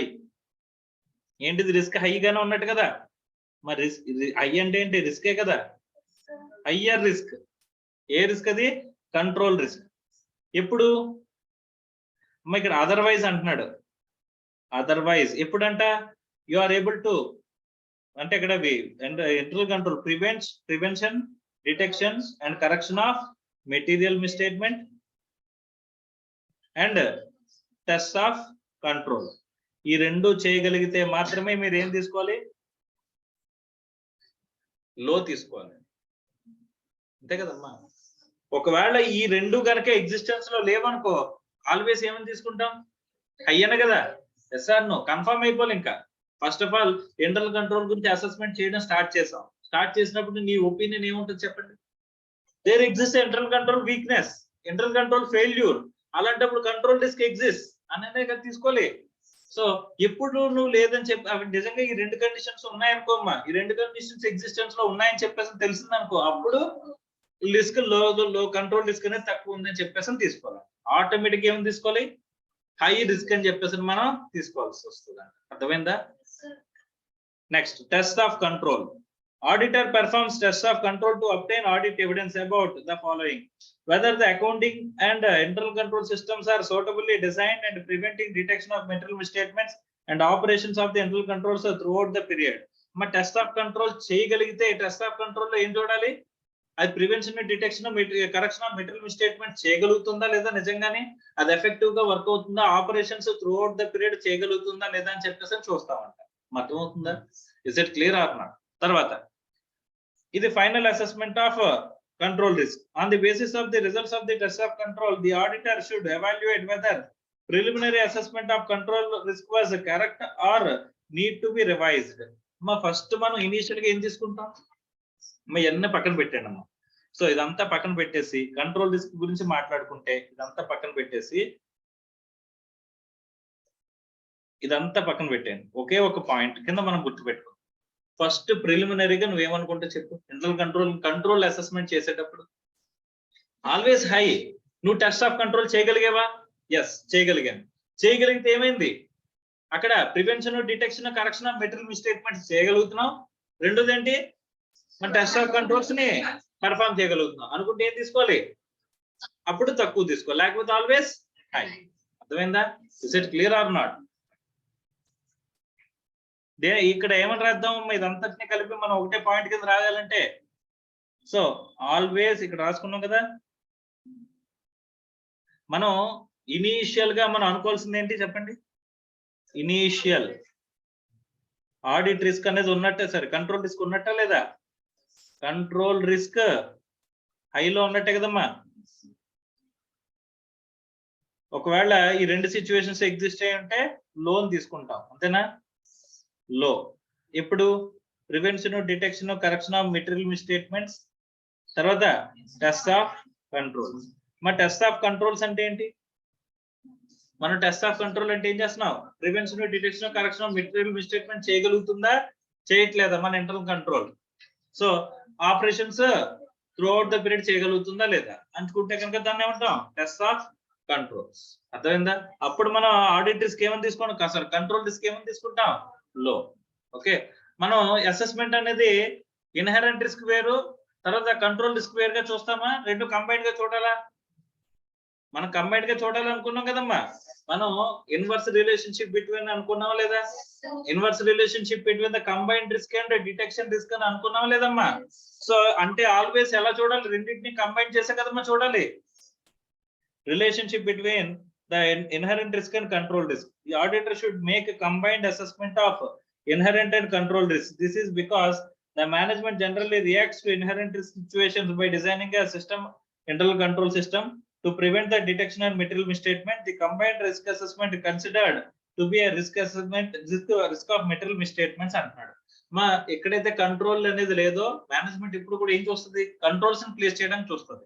అంతేగాని ఉన్న కంట్రోల్స్ ఎఫెక్టివ్ గా వర్క్ అవుతున్నాయా లేదా చెక్ చేసుకుంటే జనరల్ గా లేదు. కాబట్టి మనం ఏం చేయాలంటే కంబైన్డ్ రిస్క్ చూడాలంట. అంటే ఇన్హెరెంట్ రిస్క్, కంట్రోల్ రిస్క్ రెండింటిని కలిపి కంబైన్డ్ గా మనం చూడాలంట. అర్థమైందా? నెక్స్ట్ డిటెక్షన్ రిస్క్ గురించి చెప్తున్నాడమ్మా. డిటెక్షన్ రిస్క్ అంటే ఏంటి, the detection risk is the risk. ఇదేంటిది, ఆడిటర్స్ చేతిలో ఉండే రిస్క్ కదమ్మా ఇది. సో ఆడిటర్స్ చేతిలో ఉండే risk. So detection risk is the risk that auditors substantive procedures will not detect material misstatement. Material misstatements ni detect చేయలేకపోతున్నారంటే ఎవరు, ఆడిటర్ యొక్క substantive procedures. Risk with other relation with other risks. The inverse relationship between the detection risk and combined level of inherent and control risk. మా auditor ఇప్పుడు కూడా ఏ risk తో compare చేసుకోవాలి, combined risk కి detection risk తో compare చేసుకోవాలి. ఏ relation ఉంటుంది అన్నాడు, ఇన్వర్స్ రిలేషన్. ఎలా వస్తుందో కూడా మాట్లాడుకున్నాం కదమ్మా. ఎందుకు, కంబైన్డ్ రిస్క్ ఎక్కువ ఉందనుకో మన ప్రొసీజర్ అప్లై చేసే ప్రొసీజర్స్ కూడా ఎక్కువ ఉంటాయి కాబట్టి మన ఆడిటర్స్ కూడా తక్కువ ఉంటుంది. ఎక్కువ ప్రొసీజర్స్ అప్లై చేస్తే తక్కువ కదా మరి రిస్క్ ఉంటుంది. అదే మనకి కంబైన్డ్ రిస్క్ తక్కువ ఉందనుకో మన ప్రొసీజర్స్ తగ్గిపోతాయి కదా, సో దట్ రిస్క్ ఏమైపోద్ది. అందుకని ఇన్వర్స్ రిలేషన్షిప్ అనేది ఎగ్జిస్ట్ అయి ఉంటుందని చెప్తున్నారు. Okay, thus when inherent control risks are high, acceptable detection risk should be low. To reduce the overall risk, audit risk to an acceptably low level. However, assessed levels of inherent and control risk cannot be sufficiently low to eliminate the need for the perform substantive procedures అని చెప్పేసి అంటున్నారు. ఒకటి గుర్తు పెట్టుకోండి, ఎప్పటికీ కూడా ఆ risk ని ఎలిమినేట్ చేయాలి. So if detection risk can't be reduced to acceptably low level, అంటే మనం అనుకున్న డిటెక్షన్ రిస్క్ ని ముందుగానే మనం ప్లాన్ చేసుకోవచ్చు అనుకున్నామా, ఆ డిటెక్షన్ రిస్క్ ని ఈ ప్రొసీజర్స్ బేస్ చేసుకొని ప్లాన్ చేసుకోవచ్చు కదమ్మా. దాన్ని యాక్సెప్టబుల్లీ లో లెవెల్ కి తీసుకురాలేకపోతున్నామంట, ఆ రిస్క్ ఎక్కువగానే ఉంటుందంట. అప్పుడు ఏం చేయాలి? అసలు ఎంగేజ్మెంట్ యాక్సెప్ట్ చేయకు. అర్థమవుతుందా? ఒకవేళ యాక్సెప్ట్ చేస్తే డిస్క్లైమర్ ఆఫ్ ఒపీనియన్ ఇచ్చే. The auditor should express a qualified opinion or disclaimer of opinion. అది మెటీరియల్ కాకపోతే క్వాలిఫైడ్, మెటీరియల్ అయితే డిస్క్లైమర్. ఓకే, ఒకసారి డిఫరెన్సెస్ చెప్తున్నాడమ్మా, ఒకసారి చూద్దామా. Inherent risk, control risk, detection risk. Risk that material misstatements may occur, risk that internal control fails to operate. ఇది already మాట్లాడుకున్నాం. Inherent risk అంటే కంట్రోల్ లేకపోవడం, నో కంట్రోల్, అంతేనా. ఇక్కడ ఏంటిది? కంట్రోల్ ఫెయిల్స్, ఎంతనా? Control fail. ఇదేంటిది? సబ్స్టాంటివ్ ప్రొసీజర్స్ ఫెయిల్, అంతేనా. మన సబ్స్టాంటివ్ ప్రొసీజర్స్ ఫెయిల్ అయితే. Risk that auditor substantive procedures will not detect the material misstatement. మా ఇన్హెరెంట్ రిస్క్ ఏ లెవెల్లో ఉంటది? మా ఇన్హెరెంట్ రిస్క్ ఏ లెవెల్లో ఉన్నమ్మా?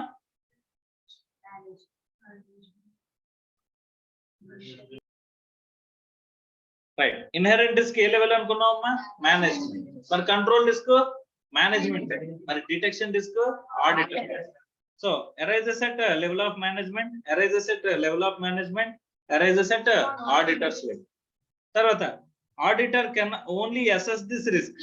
మా ప్లాన్ చేయగలడా? కంట్రోల్ రిస్క్ ని ప్లాన్ చేయగలడా?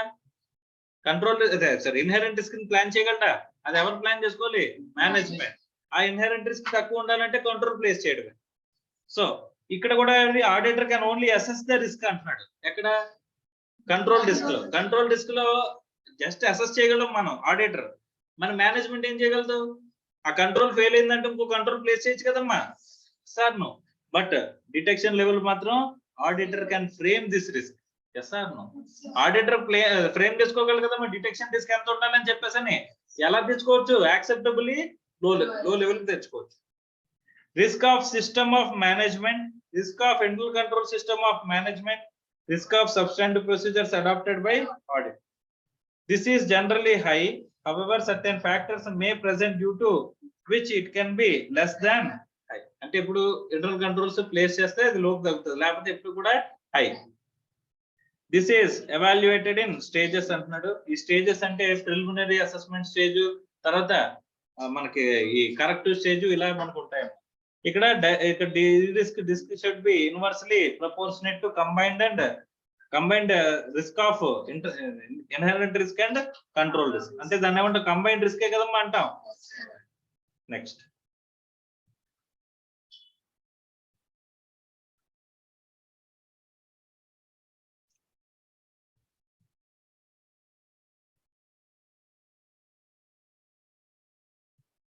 SA 315 అమ్మా. నెక్స్ట్ ఆస్పెక్ట్ ఏంటి? SA 315. Identifying and assessing the risk of material misstatements through the understanding of the entity's environment and related internal controls. Okay, objective ఏంటి చూద్దాం first. The auditor should identify and assess risk of material misstatements whether due to fraud or error at the financial statements and assertions level. Overall financial statement లెవెల్లోని, transaction లెవెల్లోని ఉన్న risks ని identify చేయాల్సిన బాధ్యత ఎవరిది? ఆడిటర్దే కదమ్మా. Next, he should understand the entity and its environment including entity's internal control. ఇప్పటి వరకు మాట్లాడుకున్నది అది కదా, ఇంటర్నల్ కంట్రోల్ ఎన్విరాన్మెంట్ ని అండర్స్టాండ్ చేసుకోవడమే కదమ్మా మాట్లాడుకున్నాం. So thus he can design and implement responses to the assessed risks in the material misstatement.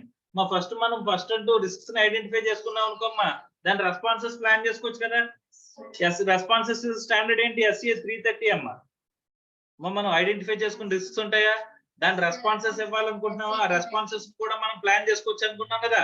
ఆ plan చేసుకునేది ఎక్కడుంటే SA 330 ప్రకారం ప్లాన్ చేసుకుంటాం. SA 315 అంటే ఐడెంటిఫికేషన్ ఆఫ్ రిస్క్, SA 330 అంటే responses to the identified risk. అర్థమవుతుందా? So this will help the auditor to reduce the risk of material misstatements to an acceptably low level. మనం identify చేస్తాం అనుకో, risks అన్ని identify చేస్తాం అనుకో, ఆ రిస్క్స్ కంబైన్డ్ రిస్క్ ని ఐడెంటిఫై చేసామంటే మనం డిటెక్షన్ ప్లాన్ చేసుకుంటాం కదా, ఆడిట్ ప్రొసీజర్స్ ప్లాన్ చేసుకుంటాం కదా. అప్పుడు డిటెక్షన్ రిస్క్ ని యాక్సెప్టబుల్లీ లో లెవెల్ కి తెచ్చుకోవచ్చు కదమ్మా. Yes or no? సో అలాగా మనకి అసెస్మెంట్ అనేది ఈ రిస్క్ అసెస్మెంట్ అనేది హెల్ప్ అవుతుంది ఆడిటర్ కి అని చెప్పేసి అంటున్నాడు. దేనికి? To reduce the risk to acceptably low level కి తీసుకురావాలంటే అసెస్మెంట్ ఆఫ్ రిస్క్స్ అనేవి ఉపయోగపడతాయి. అర్థమైందా? అసెస్మెంట్ ఆఫ్ రిస్క్స్ అంటే కంట్రోల్ లేని సిచ్యువేషన్ లోని, ఇంటర్నల్ కంట్రోల్ ఫెయిల్ అయిన సిచ్యువేషన్ లోని, మనం ఇంటర్నల్ కంట్రోల్ ఎన్విరాన్మెంట్ ఫెయిల్ అయిన సిచ్యువేషన్ లోనే మనం చేసే ఆస్పెక్ట్ అని. అర్థమైందా? సో అది వాడిని ఇన్హెరెంట్ రిస్క్, కంట్రోల్ రిస్క్ అని చెప్పేసి ఐడెంటిఫికేషన్ మాట్లాడుకున్నావా లేదా? సో ఇందులో ఈ స్టాండర్డ్ లో మనకు కావాల్సిన పాయింట్ ఒకటే చూద్దాం. మిగతాదంతా కూడా నార్మల్ ప్రొసీజర్, అంటే ఇంటర్నల్ కంట్రోల్ ఎన్విరాన్మెంట్ ని ఎలా చదవాలని చెప్తాడు. ఓకేనా? ఇందులో మనకు కావాల్సిన పాయింట్ ఏంటంటే ఎక్కడి నుంచి స్టార్ట్ అవుతుందంటే identifying and assessment of risk of material misstatement అని ఉంటది. ఇక్కడికి రండమ్మా, పేజ్ నెంబర్ 4.10.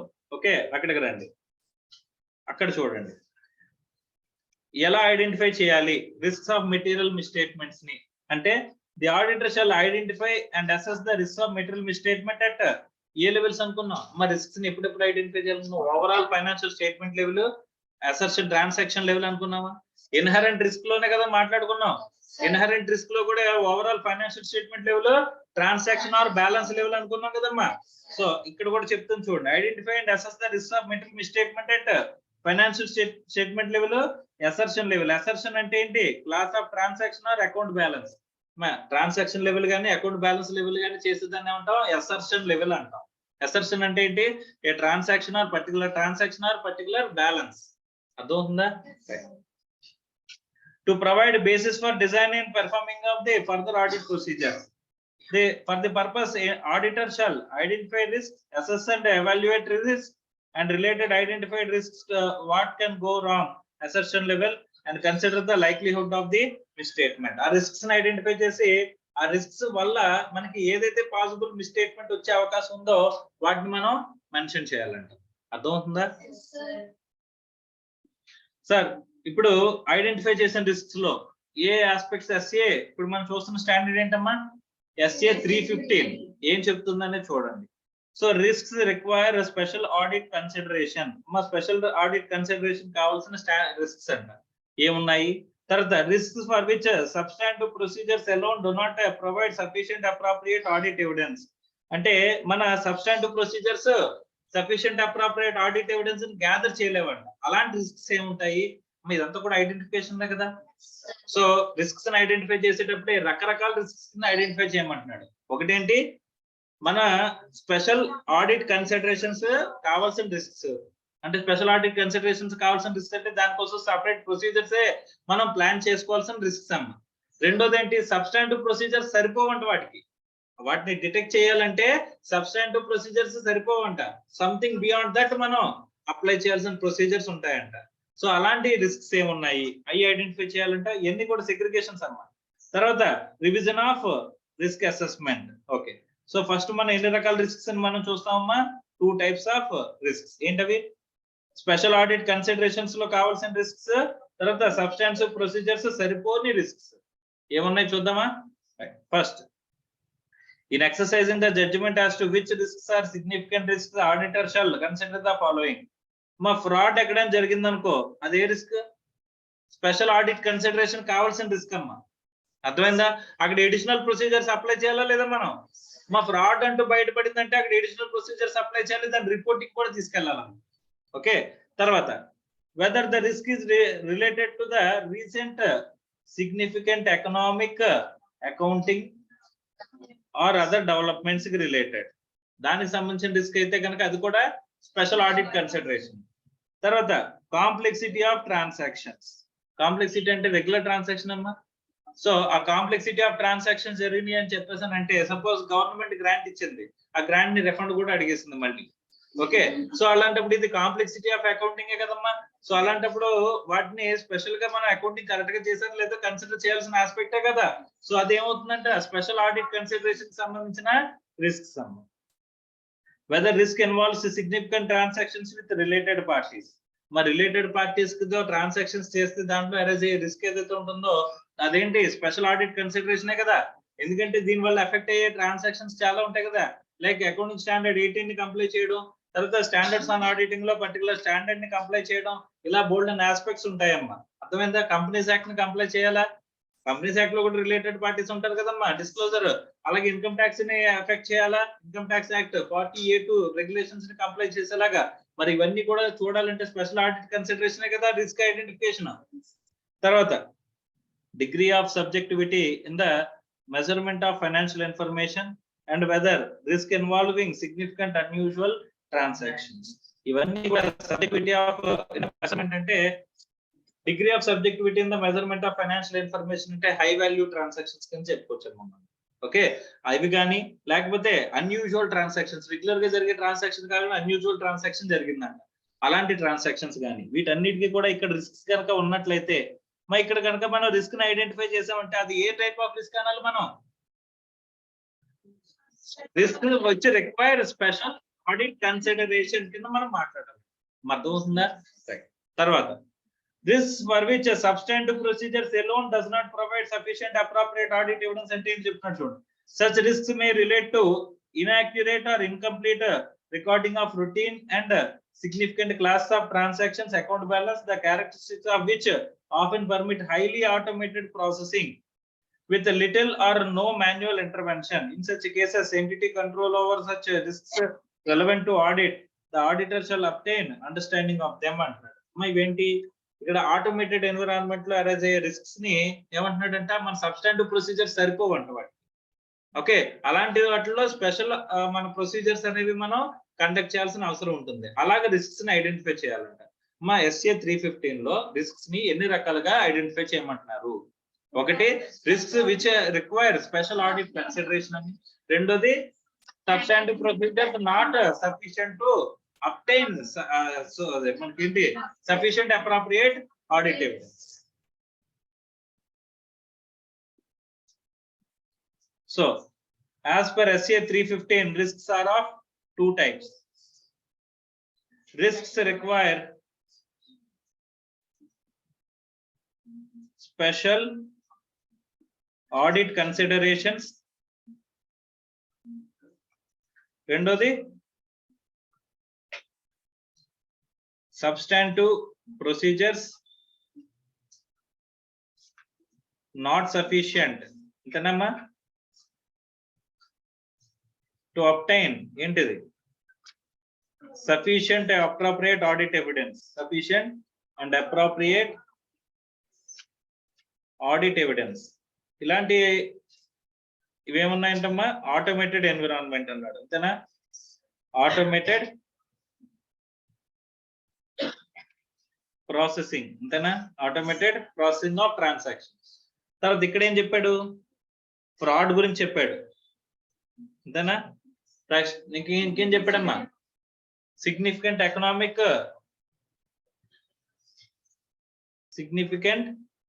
ఎకనామిక్ ఆస్పెక్ట్స్ పోనీ. తర్వాత complexity of transactions,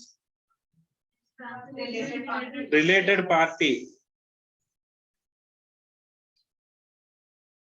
high value transactions అంతేనా. తర్వాత ఇంకేంటమ్మా? డిగ్రీ ఆఫ్ సబ్జెక్టివిటీనే హై వాల్యూ ట్రాన్సాక్షన్ మనం మాట్లాడుతాం. అన్యూజువల్ ట్రాన్సాక్షన్ ఇలా మనం రాసుకోవచ్చమ్మా. ఒకవేళ మనం SA 315 లో ఐడెంటిఫికేషన్ ఆఫ్ రిస్క్ గురించి మాట్లాడితే స్పెషల్ ఆడిట్ కన్సిడరేషన్స్ రిక్వైర్డ్ అంటే ఈ 5 ఆస్పెక్ట్స్ అని చెప్పేసి రాయచ్చా లేదా? Is it clear or not? తర్వాత ఒకవేళ మనం ఇనిషియల్ గా రిస్క్ అసెస్మెంట్ చేసాం, తర్వాత మళ్ళీ రివిజన్ చేయాల్సి వస్తే రివిజన్ చేయొచ్చా? మరి రివైజ్ చేయొచ్చా లేదా? So always so auditors assessment of the risk of material misstatement at assertion level May change during the course of audit. Assertion level లో ఉండే రిస్క్ ఇప్పుడు కూడా మారిపోవచ్చు కదమ్మా. మనం ఆడిట్ చేసే కొద్దీ త్రూ అవుట్ ద ఆడిట్ తో పాస్ అయిన అయ్యే కొద్దీ రిస్క్ అసెస్మెంట్ అనేది మారిపోవచ్చు. అర్థమవుతుందా? So additional audit evidence is obtained. The auditor shall revise the assessment and modify the further planned audit procedures accordingly. మళ్ళీ మనం మన రిస్క్ అసెస్మెంట్ ని మార్చేసుకుని ఫర్దర్ రెస్పాన్సెస్ ప్లాన్ చేస్తాం కదా, ఆ రెస్పాన్సెస్ ని మార్చేసుకుంటా ఉండాలంట. అర్థమవుతుందా? SA 315 మారితే కనుక రివైజ్ అయితే మనం అనుకున్న రిస్క్స్ మారితే కనుక వాటి రెస్పాన్సెస్ కూడా మారాలి కదమ్మా. Next material weaknesses in internal control అంటున్నాడు. The auditor shall evaluate whether he identified a material weakness in the design, implementation or maintenance of internal control. The auditor shall communicate material weakness to the complete communicate cheyalantama those charged with governance or management antadu. SA 260 ante those charged with governance amma. ఇక్కడ ఏంటి management those charged with governance. మనం risk of మనం internal control లో risks ని identify చేస్తాం. అప్పుడు ఎవరు communicate చేయాలి? మేనేజ్మెంట్ కానీ దోస్ చార్జ్డ్ విత్ గవర్నెన్స్ కానీ మనం కమ్యూనికేట్ చేయాలి. తర్వాత ఏ విషయాల్లో డాక్యుమెంట్ చేయాలంటే auditor shall document the discussion among the engagement team, key elements of a understanding obtained regarding each of the aspects of the entity and its environment, identified and assessed risks of material misstatement at financial statement level and assertion level, and risks identified and related controls. ఇవన్నిటిని కూడా మనం ఏం చేయాలి? Document చేయాలి. అంటే మన engagement team మధ్యలో మాట్లాడుకున్నది control environment గురించి మనం డాక్యుమెంట్ చేయాలి. తర్వాత మనం ఐడెంటిఫై చేసిన అసెస్ చేసిన రిస్క్స్ ని డాక్యుమెంట్ చేయాలి. తర్వాత దానికి రిలేటెడ్ కంట్రోల్స్ ని కూడా మనం డాక్యుమెంట్ చేయాలి. ఆ రిస్క్స్ ఏ లెవెల్లో మనం ఇచ్చేసుకోవాలి, ఐడెంటిఫై చేసుకోవాలి. అసర్షన్ లెవెల్, తర్వాత financial statement level. Financial statement అంటే as a whole financial statement లెవెల్లో రిస్క్స్ ని ఐడెంటిఫై చేయాలి. రెండోదండి అసర్షన్ లెవెల్ అంటే ట్రాన్సాక్షన్ ఆర్ బ్యాలెన్స్ లెవెల్లో కూడా మనం ఏం చేయాలమ్మా? ఈ ట్రాన్సాక్షన్స్ ని ఐడెంటిఫై చేయాలి, అది రిస్క్స్ ని ఐడెంటిఫై చేయాలి, వాటిని డాక్యుమెంట్ కూడా చేయాలి. Is it clear or not? Right. So this is with respect to SA 315. SA 315 లో టోటల్ అంతా కంట్రోల్ ఎన్విరాన్మెంట్ గురించి వాటి గురించి చెప్తాడమ్మా. అది ఆల్రెడీ మనకు తెలిసిందే.